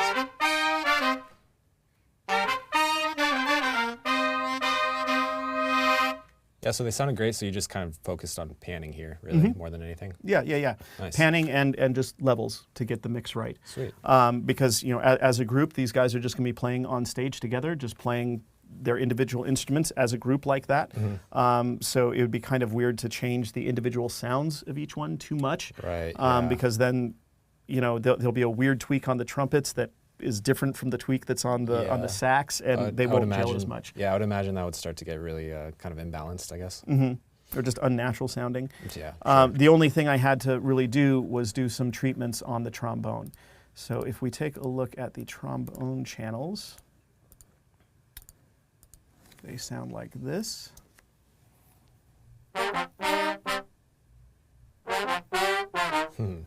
Nice. But without the EQ, or without the treatments, they sound like this. It's a little thin. Right? What I was using here was custom series lift to just do a low lift on these things. So the trombone is a kind of more low brass instrument, but it's also one of the loudest instruments in the orchestra. And so it just creates, if you've ever had someone like blow a trombone in your face, it'll take your hair off. I can't say that I have. Marching band is always fun.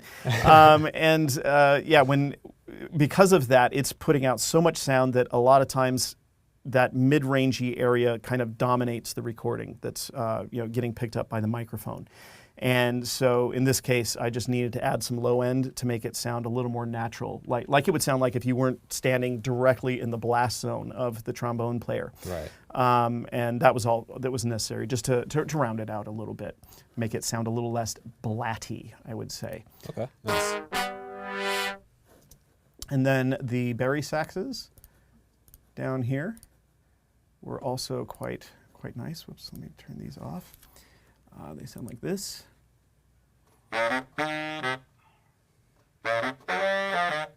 So just like the alto sax and trumpet, there wasn't really need to do much, but there's one weird thing that happens with the bari sax, and it happens back here, kind of in the interlude after the chorus, when there's this call and response thing happening.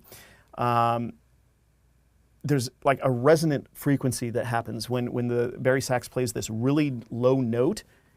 For some reason, it's really strong. It sounds killer, but it's stronger than the other notes. Check this out. Boom. That one comes through really loud.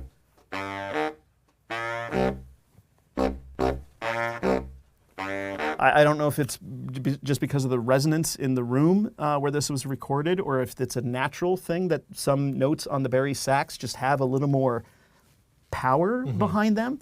But yeah, those low notes were just popping out a little too much.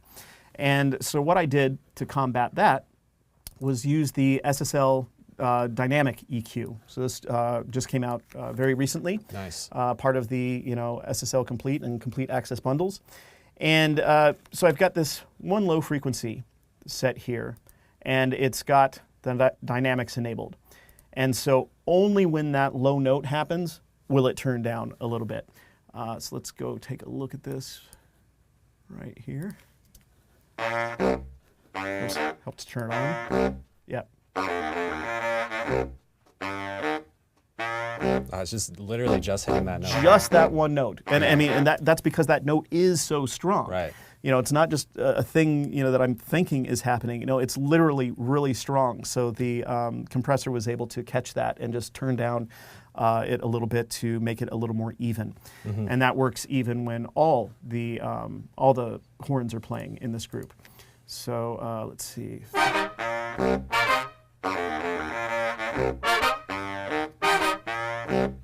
Just like that. Really cool. Hell yeah. Yep. Yeah, dynamic EQs make your life so much easier. Yes, they do. And then there's a bunch of other stuff that I added on top here. One of the big things is compression. There's something known as terrace dynamics. So the more instruments that play the same part together, the louder it will get. And there are parts in the song where all the horns are playing the same parts, but then there's other parts where they're doing a call and response. And this is that call and response section that we were hearing right here. It's like the trumpets and saxophones against the bari sax, right? It's going back and forth between them. Nice. And so what I'm doing is I'm going to compress that.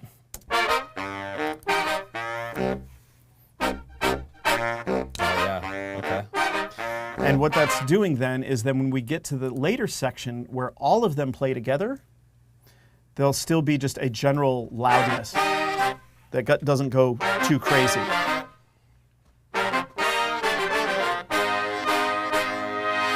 So I don't have to automate the levels. So like during the call and response, I don't have to like turn the bari up and turn the other horns down. And then when we get to this section, undo that change. I just allow the compressor basically to automate, if you will, so that I don't have to do it manually.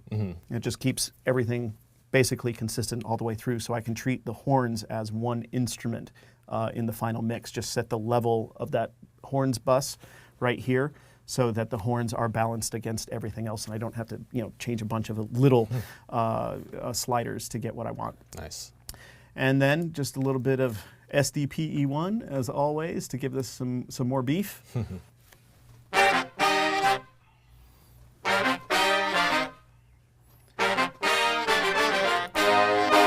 FGS for more presence.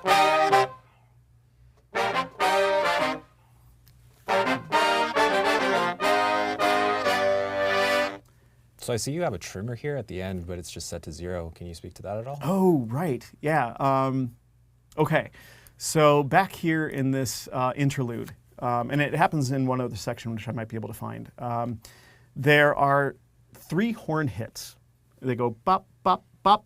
Oh, okay, yeah. And you remember that. And so what I found is that they didn't, I wanted to give them a little bit of a crescendo so that each successive hit was a little louder than the first. And it's really important here in this call and response area because the third hit, the bari sax doesn't play it. The bari sax is going on to its other part because this was a call and response thing, right? Yeah. So what I've done here is I've automated the level of this trimmer to just create a little bit of dynamics on those 3 hits. So let's see here. It's coming up right here. Oh yeah. Okay. Like that. So yeah, you can see that there. Yeah, and the idea was to just give it a little more of a growth. And this was also important because once I put the horns in a room using lustrous plates, what we've got now is that first hit is kind of dry, right? That first hit comes and there's not a lot of reverb. The second hit needs to come on top of the reverb of the previous hit, and the third hit needs to come on top of the reverb that's still sustaining from the previous 2 hits. And so to have that contrast, I just turned the horns up a little bit before the reverb. Gotcha. So that's why I didn't automate it here, but I automated it here because this is coming before the reverb then. So the horns hit harder into the reverb each time rather than bringing the reverb level up with it. Okay. So that would sound like this with everything together.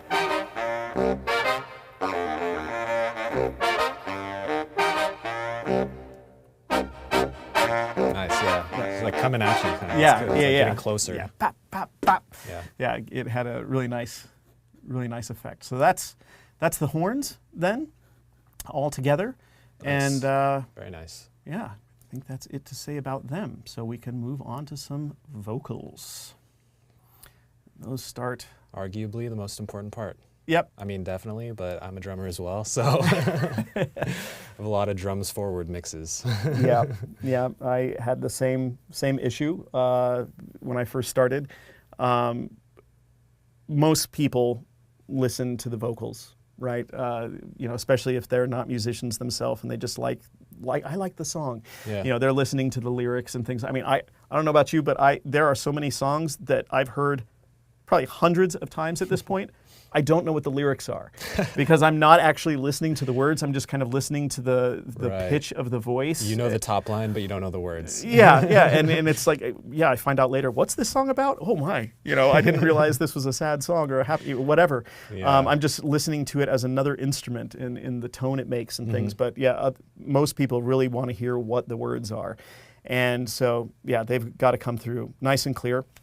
And one trick for that is obviously lots of compression to make sure, especially on a track like this where there's this really stable foundation, you got to make sure that the vocals will just stay on top all the time, but not poke you in the ear either at certain points. Yeah. So what we've got happening on the vocal, if I solo this up, we start with a bit of lustrous plates.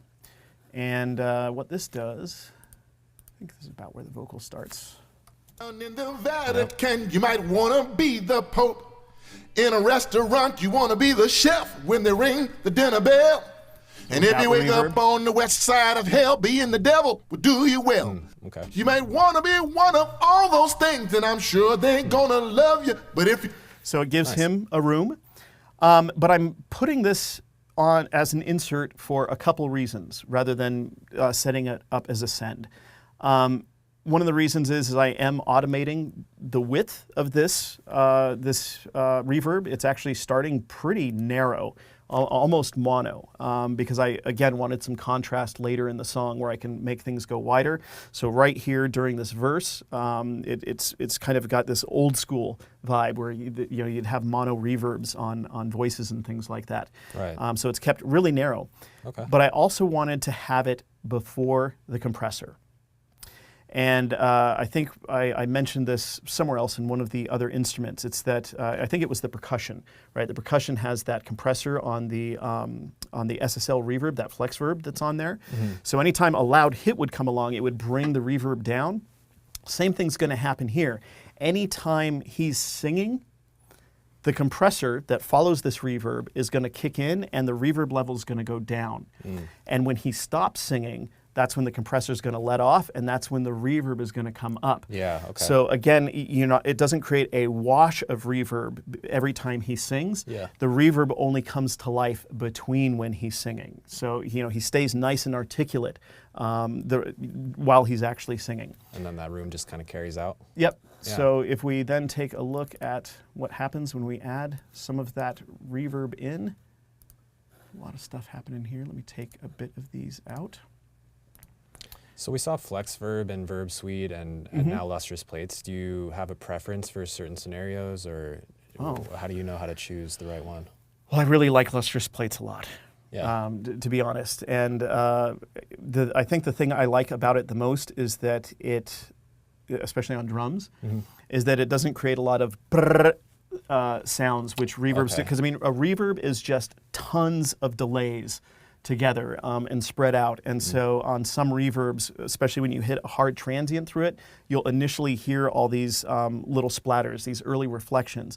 But on a plate reverb, that was just literally a metal plate that had kind of a speaker, a transducer on one end and a mic on the other, and it would just shoot the sound down the metal plate. And so it didn't create all these early reflections. It just kind of created this longer sound. Yeah. And I find that works great on drums, but just about everything as well. So if there's some vocals where there's T's and plosives and things like that, they're not going to scatter as much. And so, I like that. And it's also kind of more of a vintage reverb sound. So Right. with this kind of funk sort of thing, I was like, a little more vintage texture is good. Makes sense. But putting all the, especially on the vocals, but putting the percussion through that flex verb as a more natural room seemed more appropriate because we had the drums in a room, so we put the percussion in a room as well, rather than putting it through a plate, if that makes sense. Yeah, sure. So yeah, it's again kind of situationally dependent, but if you're finding that you've got a reverb and it's creating those weird early reflections, check out a plate. It might solve the problem. Very cool. All right, so yeah, with a little bit of EQ here at the beginning, the vocal sounds like this. In the Vatican, you might want to be the Pope. In a restaurant, you Without want it. to be the chef when they ring the dinner bell. And if you wake Subtle. up on Yeah, the real west subtle. side of hell, being the devil will do you well. One of the things You that's might getting wanna cut be out one of all those here is things, this and I'm frequency, sure they ain't gonna love which was a you. little But if you're in boxy. better So check this out. Like if I go back here, Vatican, you might want to be the Pope. Ooh, yeah. In a restaurant, you want to This be is the chef nasty. when they ring So the dinner pull it bell. back a little bit. And if you wake up on the that's west much side cleaner. of hell, being the Yeah. devil will do you well.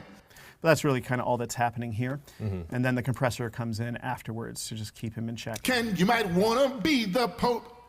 In a restaurant, you want to be the chef when they ring the dinner I bell. wonder if I can actually, if we'll And if hear you a wake difference. up on the west If side I- of hell, being the devil will do you well. That's putting the you might reverb wanna after. Be one of all those things, and I'm sure they ain't gonna love you. But if you're in Baton Rouge, if nothing else, what you wanna be is. There's a constant reverb that you hear when it's that way. But if I put the Yeah. reverb back in front, the reverb Vatican, you might wanna be the Pope. doesn't feel so In a constant anymore. restaurant, you wanna be the chef when they ring the dinner bell. It's really subtle, but you know, all these things can just start adding up over time, especially when you have this many channels going on. You really got to be careful about how much sound you're adding to the mix. Yeah, that's you know, really important to know. Like the smallest adjustment is all you need sometimes. You don't have to go crazy. It gets out of hand sometimes. yeah, it can very quickly, especially because it's just so fun to just load things up and be Yeah. like, oh, that sounds so great. Another thing we're doing is a little bit of de-essing. And if you wake up on the west side of hell, being Yeah, the to get devil those will do S's you out well. of there. You might want to be one of all those things, and I'm sure they ain't gonna love you. But if you're in Baton Rouge, if nothing else, what you wanna be Yeah, is. because he's got some pretty strong S's. I'm not sure if that's from the mic or just his natural way of speaking, but they definitely needed to be tamed because once it was blended in with the rest of the mix, those S's would, you know, pop out and really, really get me Yeah. in the ear. It's really important to remember that. It can get harsh for sure. Yeah, and then just a little bit of love The here. governor. Just a small boost in the mid is all that was needed. And that is the main vocal track. So Nice. if we were to blend that in with everything else, maybe I can just mute the backgrounds because we haven't done that yet. There's a ton of backgrounds. There are. This is what we get. Vatican, you might wanna be the Pope. In a restaurant, you wanna be the chef when they ring the dinner bell. And if you wake up on the west side of hell, being the devil will do you well. You might wanna be one of all those things, and I'm sure they ain't gonna love you. But if you're in Baton Rouge, if nothing else, what you wanna be is the governor. And you can see this is actually one of the other few instances where I used automation on this vocal. So just right during that chorus, You might wanna be one of all those things, and I'm just sure needed they a ain't gonna little love bit of you. extra But if you're in boost. Baton Rouge, if nothing else, what you wanna be is Pull it the back. governor. So again, trying to use it as little as possible, but that one just needed a little boost to make sure that it was still clear what he's saying because all the horns are in Right. there, all the guitars are in there at that point, It's real and busy. that's just brought up the level of the whole mix a little bit. So he just needs a little boost to sit on top. But if I had left it high, then during the verse, the vocal would sound too loud. So a little bit of automation was necessary there. Would you say there's also a similar situation where you'd want to kind of cut something to make room for something else? You can do that. So yeah, if I felt that like the combination of all the guitars together were too loud, I could just pull them down instead of boosting the vocal. But sometimes I find, you know, again, context specific. Right. You know, pulling down the drums to make room for vocals would sound weird. You Yeah, know, you people are need like, that. what the hell just happened to the drums? You know, so Yeah. some things need to always stay there as a foundation. Definitely. But other elements can be adjusted without it being noticeable so much. So yeah, things that are kind of going constantly the whole way through the track, probably don't want to touch them too much. But things that just come in and out here and there, you can be a little more judicial about, do I pull this back or add a bit more? It's up to you. Yeah, I find sometimes I'll pull things down when it's already established. You've heard it for like 4 to 8 bars or something like that, and then you want to make room for some sort of like solo instrument or something. Like you kind of trick the ears, like you still hear what's going on before, but you just made that little extra room to kind of give a new part the spotlight. Especially in like electronic tracks, Oh, right? yeah, Where you've totally. got these repetitive loops and stuff. It's like you've heard it, and so yeah, you just kind of keep blending things in, and your brain remembers. Yeah, exactly. Cool. Nice. I think the only other, there was an ad-lib section here near the end where he's kind of doing a call and response between the governor and a bunch of ad-libs. And so this is treated differently than the original vocal. So if we just listen to that section, this voice Come on, y'all. has a wider reverb on What it you say? so that when Say it's it together, again. The governor. Sing along with me. The governor. Bobby J. The governor. Nice. EWE. The governor. so this is again another example of why I wouldn't put both those vocals through the same reverb using a send. I wanted these two vocals to really have different characteristics, and in this case, make the ad-libs more prominent by giving them a wider reverb, because, like you were saying, you've already heard the governor many times. Yeah. By the point you don't need to hear that so much anymore. It's more important that those ad-libs come out to give that extra energy during these final two choruses. So, perfect example of that. Nice. And I think the only other, there's this one little, it just said Wendell effect. And I was like, well, what kind of effect can I put on this one little vocal? And it sounds like this. Babino Blanco. And I put meta pitch on. And while leaving the format the same, just took the pitch up an octave and added some drive and width, and got a funny little sound like this. Babino Blanco. Oh, that's sick. Okay. Yeah. Nice. So that's you hear that happening here in this section. Kathleen was first lady. Sweet as she can double B. You can't get my Yeah. main man. And Nice. that widener is really cool because that was just recorded in mono, but yeah. then by turning up the width, I was able to get the contrast again. Being judicial with the use of stereo, to make it a little wider to contrast against the main vocal, so it pops out a bit more. I didn't need to do just volume. Very nice. Yep.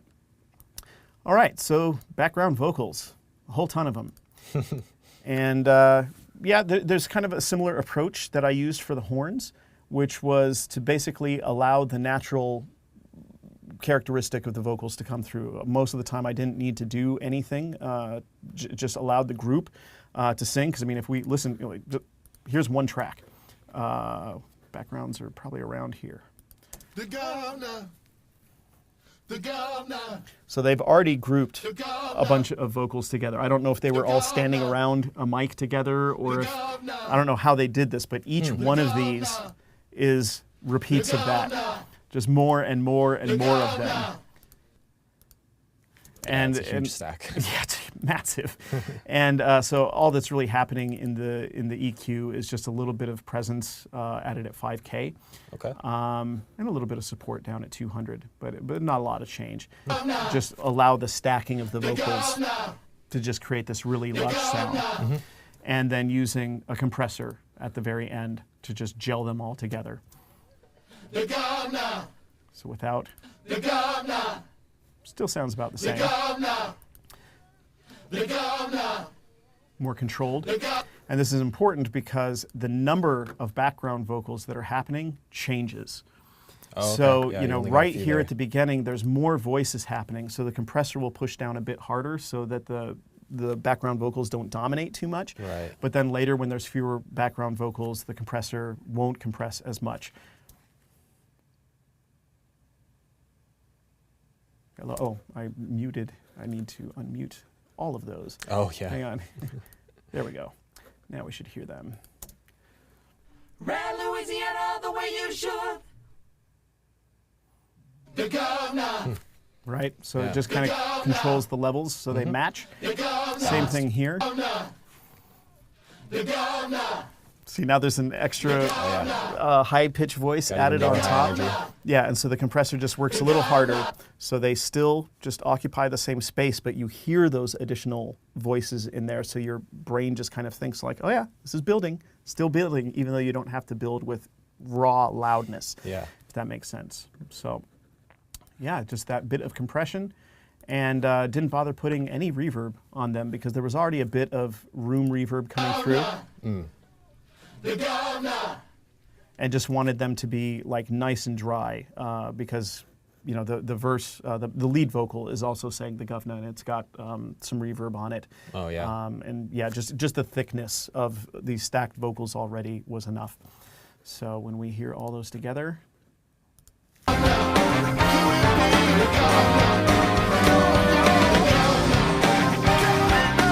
back here.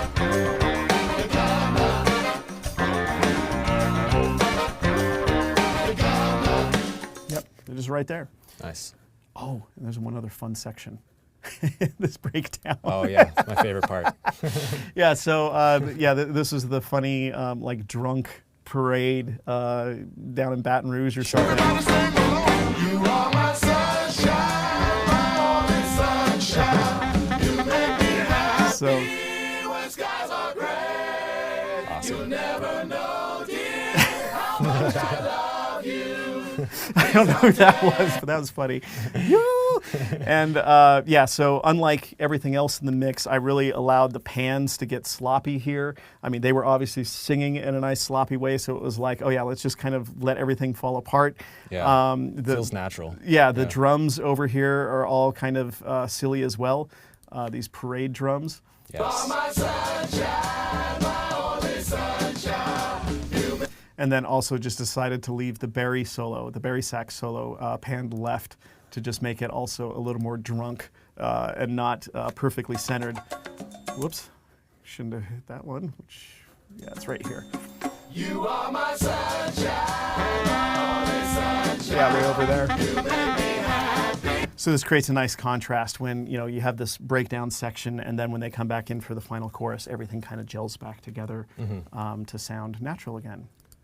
How? When skies are gray, you never know, dear, how much I love you.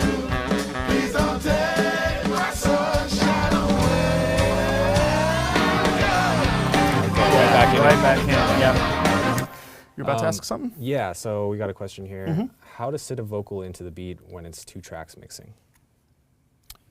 Ask that again? What was that? How to sit a vocal into the beat better when it's 2 tracks mixing? So does that mean like it's just a beat and just a vocal? So like someone has produced a sounds beat like a rap track or something? Yeah, if you're just giving the full song to someone to sing on, I guess that's kind of what I took that as. Yeah. I guess. I mean, it obviously depends on the how that initial beat sounds. I think, you know, someone might have produced that beat just, you know, obviously without having the vocal. So they've come up with a mix that sounds full for the beat, but doesn't leave any space for the vocal, right, in terms of frequency. And so what you might need to do is find the kind of general frequency of the vocal, like where most of its energy is, and then apply an EQ cut over on the beat, just a little bit, to just drop it down so there's space for the vocal to carve sit out some in there. room for that. And then, and you might just need to automate that EQ as well, so that, you know, maybe if the beat just kind of plays out at the end of the song and there's no vocal there, you can just bring it back up a bit so it sounds full again. That might just require a little bit of automation on that EQ band to just make space for the vocal. Makes sense, yeah. Yeah, or you might be able to do a side chain where you actually take something like the X-Dyne EQ, the dynamic EQ, and have it listen to the vocal. So anytime the vocal plays, it actually turns down the band automatically on the music track. So then you don't even have to worry about automating. Hope that answers it. Yeah, great. Okay. Well, then the last bit that was done here is just some final EQ on the master bus. So if we listen to how this sounds.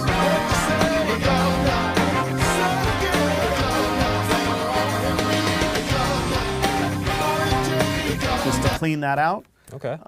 Just, yeah, the mid-range was getting a little out of control, and there was all these low frequencies down here that were still leaking through, so I just shaved those off because they're not helping anything. They're just gonna you just don't need that. Yeah, it creates energy that the sound system tries to reproduce, but never really hits your ears, so it overstresses everything. Compressors will be trying to handle that signal. It just doesn't need to be there. So yeah, this is just kind of like speaker compensation in the end. Okay. It's okay that this is clipping, because it's not, as we were saying earlier, and the level that goes in next to the bus compressor, this just finishes off the sound.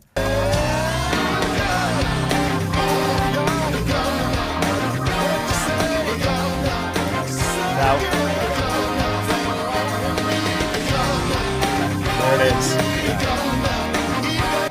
That's worth just getting the complete access bundle alone. That bus compressor is fantastic. I mean, it's not wrong. No, and it actually kind of pissed me off when I first learned how to mix on an SSL 4000 in school. The teacher wasn't even talking about this quad compressor that was sitting over there, and I was just like, why is there a compressor, what's this for? And he was like, oh, check this out. Boop, and turned it on, and the mix just immediately sounded like radio. Okay. Just like that. And I was like, oh, geez, it was just one button away this whole time. But I mean, back when I started doing this, I mean, VST was hardly even a new thing at that point, and so there weren't a lot of compressors to play this. There definitely wasn't a model of this bus compressor, and so I'd always be trying to obtain that kind of nice bus compressor sound using whatever came in built in like Cubase 3.7 VST. I mean, this is back in the days when DirectX plugins were a thing, if you even remember that. I mean, you might not even remember. Nope. Okay, I'm old.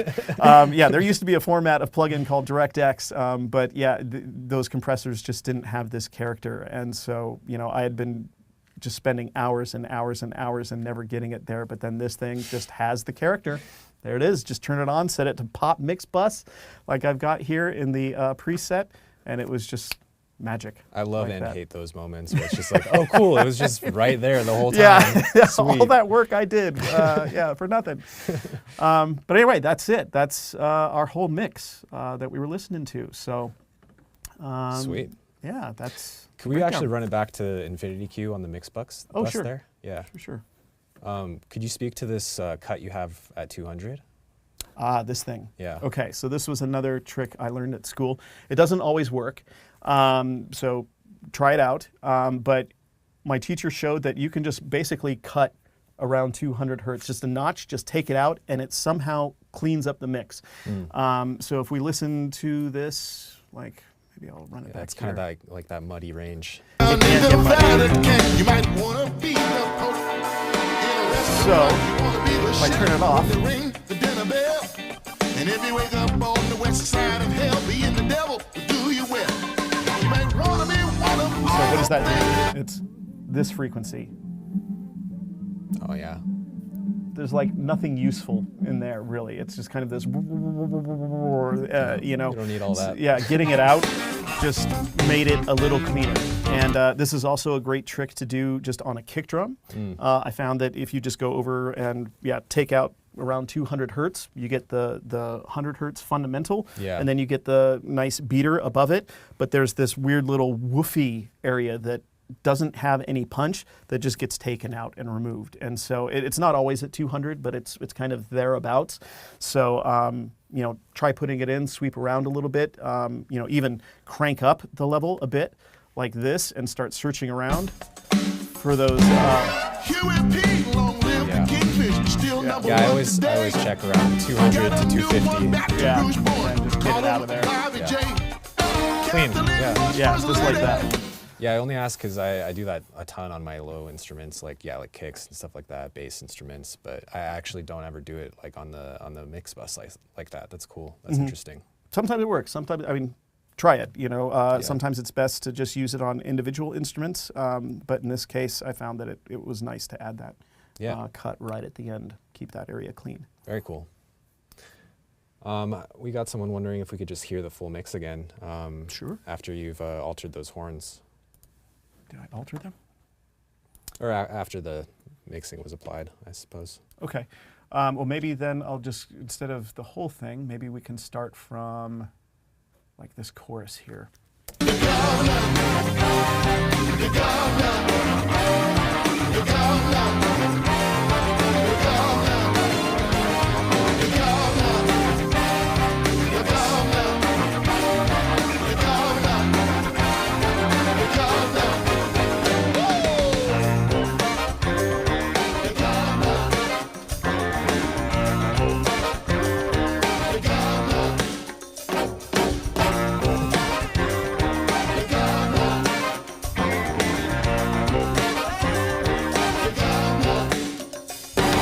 Pitchback was the governor, the first in all the nation.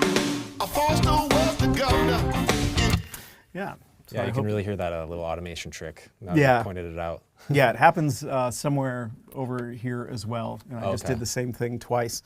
I think I actually just drew in the automation. I didn't bother trying to turn the knob by hand. It was just a little easier to go in there and draw. But yeah, anything works. Sweet. Yeah, we had a question earlier that I kind of blew past. They were wondering, do you use any of the city named modules in VMR? The city named modules, so that's these, Yeah, like London and not so often. Hollywood, New London, York. New York. I had tried using one of these saturators on the bass guitar earlier to see if I could use some saturation to bring out a little more of the like kind of articulations that were there, but actually when I tried it, I was like, nah, it doesn't really need it. And I mean, it's not that these aren't a good thing to use, it was just in this context, it didn't need it, especially I think because it was mic'd, you know, or you hear the amp noise and things like that already on there, so I didn't need to add that additional color.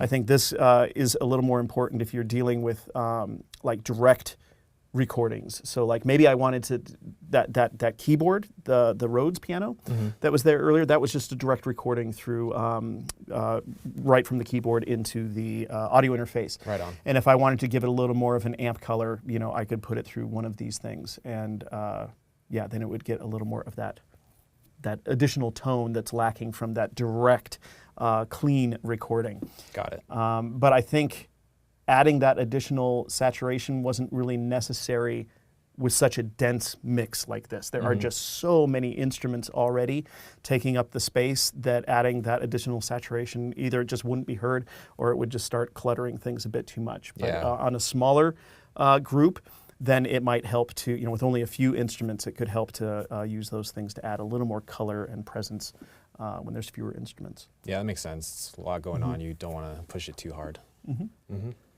Cool. Very cool. So I guess we got the mix done. Should we export this? Yeah, let's go ahead and run a mix down of this thing. Sweet. I guess I'll just put it on the desktop for you. Between start and end marker, yep, wave, yep, go 24-bit, let it run. So this question kind of got answered in the chat already, but this Michael Harvey's saying, I mix and record numerous New Orleans brass bands. I like a Fairchild type comp on the horns bus. Is there anything in the Slate SSL bundle for that? That sounds like a Fairchild. I'm not entirely sure because we don't have that particular one in the bundle just yet. But if that sounds like something that would be useful, we can look at modeling something like that for the future. So yeah, I think you need to just explore the compressors that are there to see if you get the sound that you're looking for, something close. There might be something that's close, but obviously all these things have their own individual characteristics and things, and if there's something very specific that you like about that, then yeah, you might not find a perfect match just yet with what's in there. I have to be honest. So Yeah. Yeah. Alexandros here is saying the VBC FGMU is the closest maybe. okay, okay, yeah, it's worth trying. Yeah, virtual bus compressors and things. Yeah. Very cool. Hosan asked, how do I balance my instruments to sit better in the mix? Okay, so Where did I learn this? I can't remember. But I found that it's hard to do in headphones. It's really hard to do in headphones. So you really need to check this on speakers. But furthermore, it's easier if you listen to the mix in mono out of one speaker and listen to it with one ear. You might be able to set up some automation to like quickly change it for you, but if you just get one speaker going with your mix in mono and then listen just with one ear, the relative levels of the various instruments somehow becomes much more apparent. And then just adjust the levels until you're sitting there going like, oh yeah, all these things sound fine together now, and then go ahead and flip back to stereo. It'll probably be surprising what you get. You might think like, oh, that's a little loud. I wasn't expecting that, but obviously you were stuck in your phones or between your speakers or whatever. And the other thing is to just get away.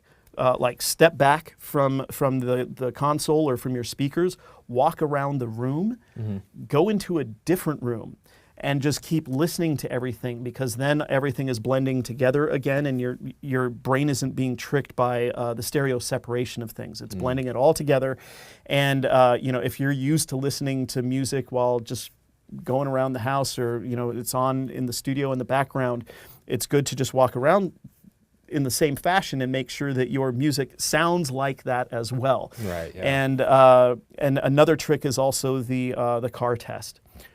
So a lot of people like to listen. Yeah, it sucks. I don't have a car anymore in Berlin, but the idea of the car test is not to just sit in the car and listen, but it is to drive around while the music is playing, because what that's going to do is create this noise floor underneath. And you'll be able to hear if all your instruments are staying on top of that floor as they should. If things are disappearing into there, it's like, oh, dang, maybe I need to turn that up. And right now I basically do something similar using AirPods with the transparent mode on. So as I'm walking around with my dog in the morning, I'm listening to the mixes from last night, and I'm still getting all the sound from the city, from the cars driving by and stuff like that. And that kind of adds this sort of floor that I need to make sure everything sits on top of in a good way. And if I can get through the walk without getting pissed off at some point, then I know I've got a good mix. Otherwise, I'm sitting there just making mental notes like, oh yeah, those 3 horn hits. I think that's where I heard it the first time. When I was walking around, I was like, this didn't sound as strong as I was expecting. Okay. It actually helps to distract yourself a little bit. Yeah. Because if you pay too much close attention, you'll hear everything. But if you're distracting yourself and then you're like, something will kind of jump up at you as unexpected. Either it was too loud or too quiet, and then you can go back and just take your mental notes and make those changes in a future mix. Yeah. Yeah, I mean, you got to check on what people are going to be listening to these songs on. You got to check on your iPhone, your laptop speakers, AirPods. Yep. I used to use just like a crappy, like early 2000s computer speaker. Well, I know a mastering engineer that actually masters on hi-fi speakers. You'd think that a mastering engineer would have like these killer, top of the line monitors and a perfect. No, he sets up a hi-fi system and actually sits behind the speakers when he's mastering, because to hear how it's sounding in the whole room, it's a really interesting technique. But I think he's going kind of for the same thing, getting the blend naturally happening in the room. And if most people are going to be listening on a system like that, it's good to listen that way. In fact, I tend to mix more on hi-fi sounding speakers than flat ones. Flat ones are really good when recording, but for mixing, I just, if that's the speaker I'm going to be listening to this final mix on, I just mix on it anyway, so I don't, have to relearn speakers or anything like that when I between mixing and just enjoying it later. Yep. Okay. All right. Well, looks like that's all for questions right now. Should we move on? Yeah, let's master some stuff, eh? Okay, yeah. So bring this into VIRTU, I guess. Yeah. I'll let you take the wheel. Okay. Slide on over.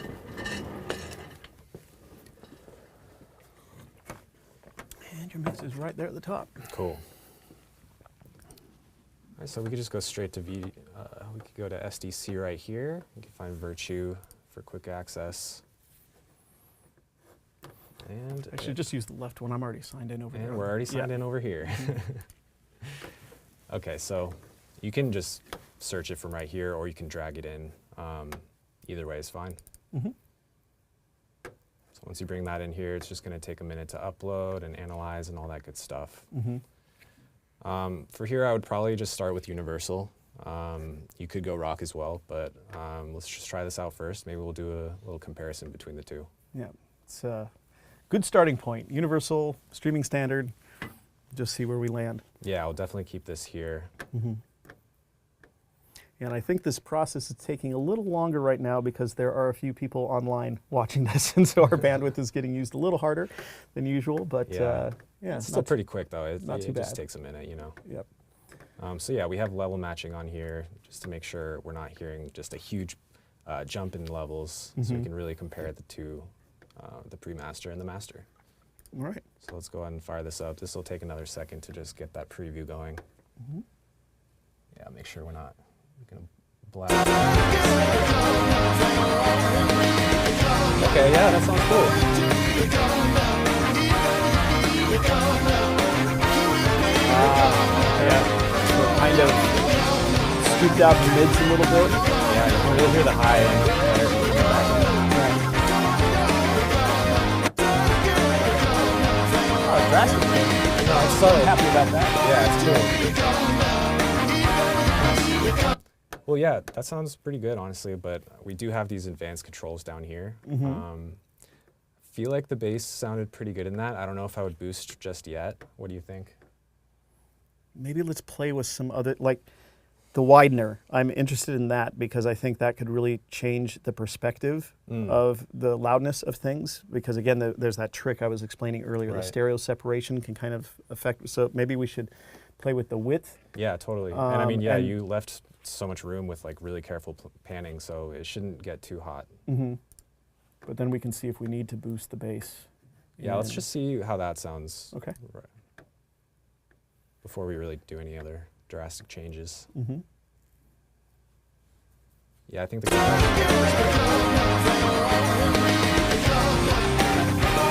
Okay, yeah, that's not. I don't hate that. That's really good. Yeah, let me turn it back on. Yeah, that sounds great. Cool. I mean, maybe just play with just kick the low end up just to see what happens. Yeah, let's see. It might be too quick much, enough. but It's quick it might, enough, yeah. might be just what it needs. You never know. I always like to try everything just to check. You know, could always be surprised.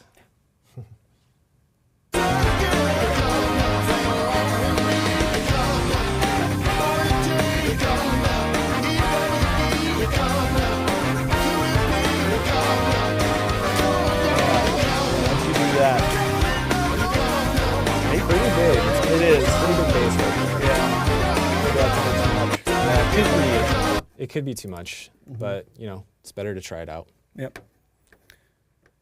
That's also a good kind of technique just to train your ears better. You know, you got to listen for all these things and see how it actually changes instead of just kind of like randomly firing off and like turning knobs and like getting a little too intense with it. Yeah, because then you'll be able to go in with purpose later Sure. and just be like, I know it needs this. Bam, bam, bam. Yeah, it's And all you're done. it's all Yeah. learning. You know, I've been producing for so long, but I'm learning more every day. I'm pretty happy with this. Do you want to mess around with the compression at all, or just see how this sounds and then maybe do another version? Yeah, I guess we can have a remaster right after this, so we can make this one. Okay.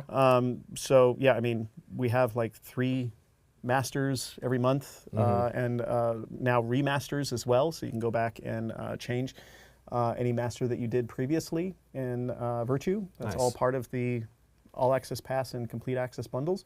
So really good things to have. And if you need to buy more than that, that's just like $2.99 a pop. It's really cheap. Not bad. And yeah, really good results in the end. Yeah, really so fast. just to recap, we didn't really mess with the low frequencies at all or the high frequencies. And honestly, we just left everything kind of at the default until we got to the stereo, which we just pushed a little wider. And honestly, it sounded great. I wasn't mad about it. I have pushed it through a little. I've uploaded some tracks where I try to use the widened stereo, and it's probably my mix that's the problem. I'm pushing things too far out, getting a little too crazy with the stereo. Well, it's image. good to have the option then. Yeah. You know. right. So yeah, we can just go ahead and remaster right here. Yep. Okay. And get right back into it. So what should we try this time? So for this, maybe we give the reference track a little try. Do you remember where those tracks were? I think if you look in documents, and if you scroll down, there's probably like reference tracks, unless they got removed. Okay, desktop cleanup. The desktop cleanup folder, I think, is where they might be. Oh, right. Yeah. I'm blind. And then There we are. Yep, reference right tracks. there. Okay, let's. We got a lot of good options here. My eyes are drawn to Dumps to Funk. The name is awesome. I don't know. What do you think? Is that a good start? You could try it, yeah, Okay. and just see what kind of different sound we get from it. All right. Yeah. Let's go with that one. Because I mean, mainly what it's doing is it's just looking at the EQ curve of the track and adapting that. It's not looking at the compression or anything like that. It will look at the total volume. Right. And if I remember correctly, this track is really loud. Yeah, as you can see, it's saying that the -8 LUFS, the CD level, is the best reference for this track. But just so we don't blow everyone away on the chat, we'll stick with -14, the level that everyone's been using. But yeah, we can take a listen to what this sounds like now. Cool. Yeah. See what change it's made. Again, it'll just take a moment to analyze. We'll get that preview going in just a second. Okay.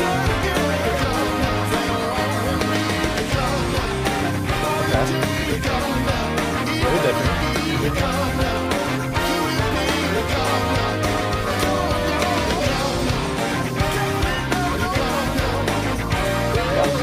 Brighter, but I think that's about it. Yeah, this one's a lot more subtle. Yeah, it's a little brighter. I didn't hear as much bass as the universal option. Could really go either way. I mean, we could try to mess around with the advanced controls a little bit and see if that makes a difference. You know, see if there's anything in there that makes it better. Like maybe boost the bass on this one? Yeah, we'll just try it out. Why not? Let's start there. Let's just preview that first.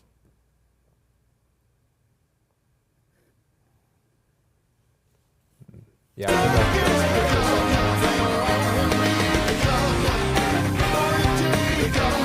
think yeah. Might be taking it a little too far.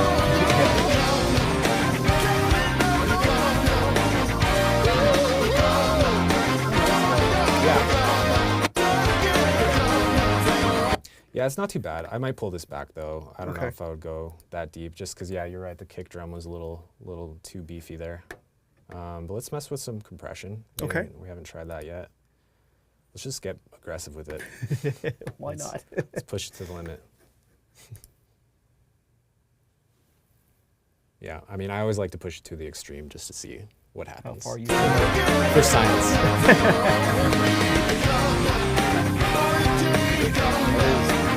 Pretty hard.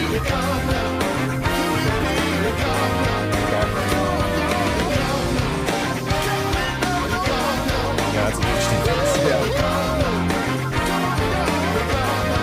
Yeah, I think it might be a little too overcompressed there. I mean, I already had the bus compressor on Yeah. the mix in the end, so Yeah, you did a lot of the legwork in the mix for sure. Yeah. Yes. Let's go ahead and try the widener. Just Okay. Why not? Let's actually set it back to punchy. Yeah, it was just a little too much. I didn't hate it, but it wasn't called for.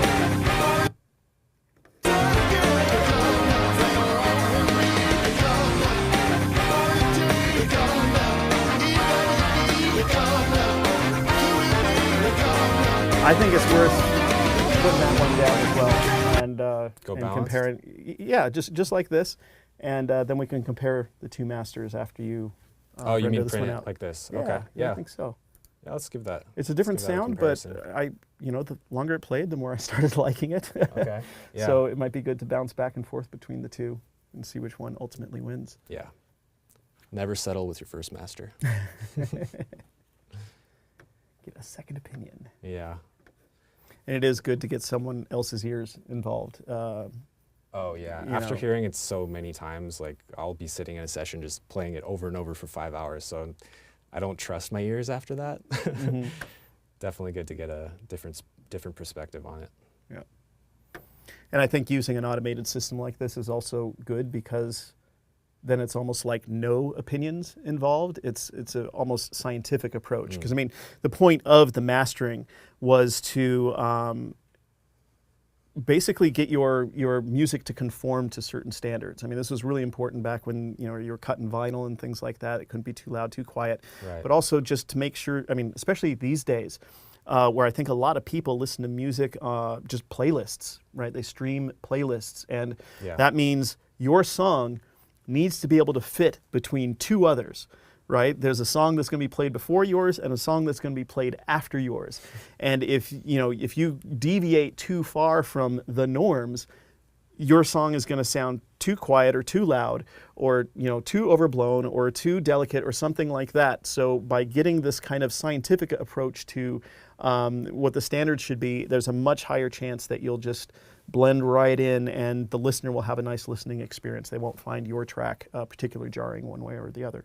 Yeah. So when would you use this type of service versus like an actual professional mastering engineer? Well, when I'm doing just one track at a time, like if I'm just putting out, dance signals or something like that, then, Okay. where they just stand alone, it's totally fine to use it this way. And I think also if I was doing an album of similar styles of music, so it's just like it's all techno or it's all drum and bass or something like that or all rock, then we could go ahead and do this. But when the album has more diversity in it, like these guys in particular, this song is this upbeat funk track, but they've also got some ballads in it that are going to have a much more delicate sound. So a mastering engineer would find the right relative levels of the two. So to make a nice, consistent album that plays through beginning to end. I mean, the only level control you have right here is basically, is it going to the streaming standard, the louder streaming standard, or CD?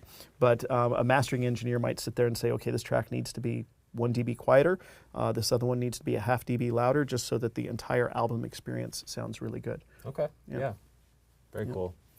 Yeah, and I mean, this sort of thing is great for like sync music. I use it all the time for that, and like you just getting a track ready to play it out, just to test it out live or something like that. I think, yeah, it's killer.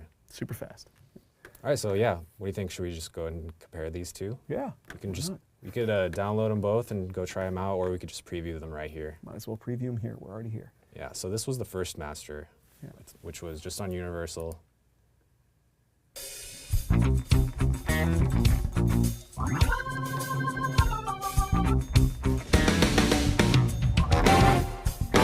If you're in a drug cartel, wanna be the king of all the dope.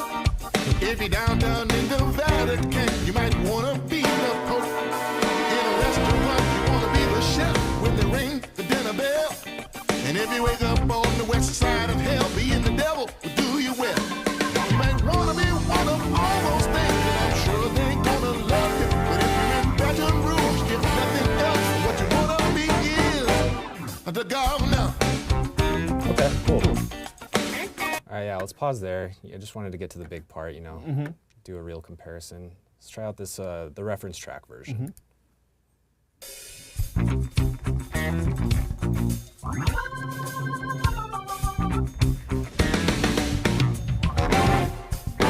If you're in a drug cartel, wanna be the king of all the Snare. dope. If you're downtown in the Vatican, you might wanna be the Pope. In a restaurant, you wanna be the chef when they ring the dinner bell. And if you wake up on the west side of hell, being the devil will do you well. You might wanna be one of all those things, and I'm sure they gonna love you. But if you're in Baton Rouge, if nothing else, what you wanna be is the governor. I like that one better.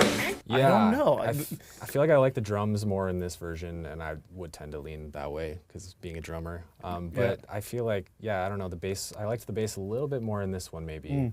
In that scenario, what would you go for? What's more? Well, in this scenario, I would download them both and start taking them around to all the different systems I could possibly find, just to see which one performed better in most situations. It is kind of tough to judge sometimes on really good speakers because everything comes through clearly. Fair. But yeah, when you start putting it on other systems, listening to on phone, listening on laptop speakers, then you might start realizing, oh yeah, the bass was too much. This little, Bluetooth speaker can't handle that much bass, whereas, my monitors could handle anything I threw at it, or something like that. So yeah, I would definitely start comparing this on many other areas and make the choice. Don't literally throw anything at your monitors. Yeah, definitely not. Definitely not. Well, cool. All right. We got a full track mixed and mastered in, a couple hours? Mm-hmm. This last part was real quick. Mm-hmm. Feel good about that. Do we have any questions coming in or anything like that? Well, there was one from Michael Harvey here who just asked, when you get a mastering job, run it through the AI for curiosity's sake, and it beats your custom job, do you still bill the client? Well, that's up to you. I guess that's an ethical question. I don't know. Hopefully you do you. Yeah, but hopefully it would be a learning experience to at least kind of understand why, what did the AI do differently to the track that you might need to start employing yourself. Yeah, that's a good point. It's the same thing like listening to other people's mixes. Mm-hmm. It's just like, well, how did that mix engineer achieve that? And well, how did that mastering engineer achieve that? It's just another approach to it. And ethically though, hard to say. If you should be doing that or not. Gray. Very gray. Yeah, good question though. Okay, cool. Well, nice. I think that's about it. If there's no other questions, it looks like from the group, we covered quite a lot today. Yeah. I think this was over 2 hours, so quite an intense first live stream for everyone. But we'll be doing more of these in the future. We want to do these on a regular basis, so please let us know any kind of topics that you want us to cover. We could, keep doing more mix breakdowns on different genres if you want, or we could do some deep dives into particular plugins, like how do you use or compare various plugins that we've got in subscriptions. All of that is up for grabs. So please just write in either on the chat here or like maybe on the Facebook groups, the kind of topics that you'd like us to see in the future. And we'll go ahead and plan something up for that. I think that's about it. Make sure to like, subscribe, and share this around so everyone else can learn about this stuff. And we appreciate your attendance. Thanks. Yeah, thanks so much for stopping by. We'll catch you next time. Yep. Ciao.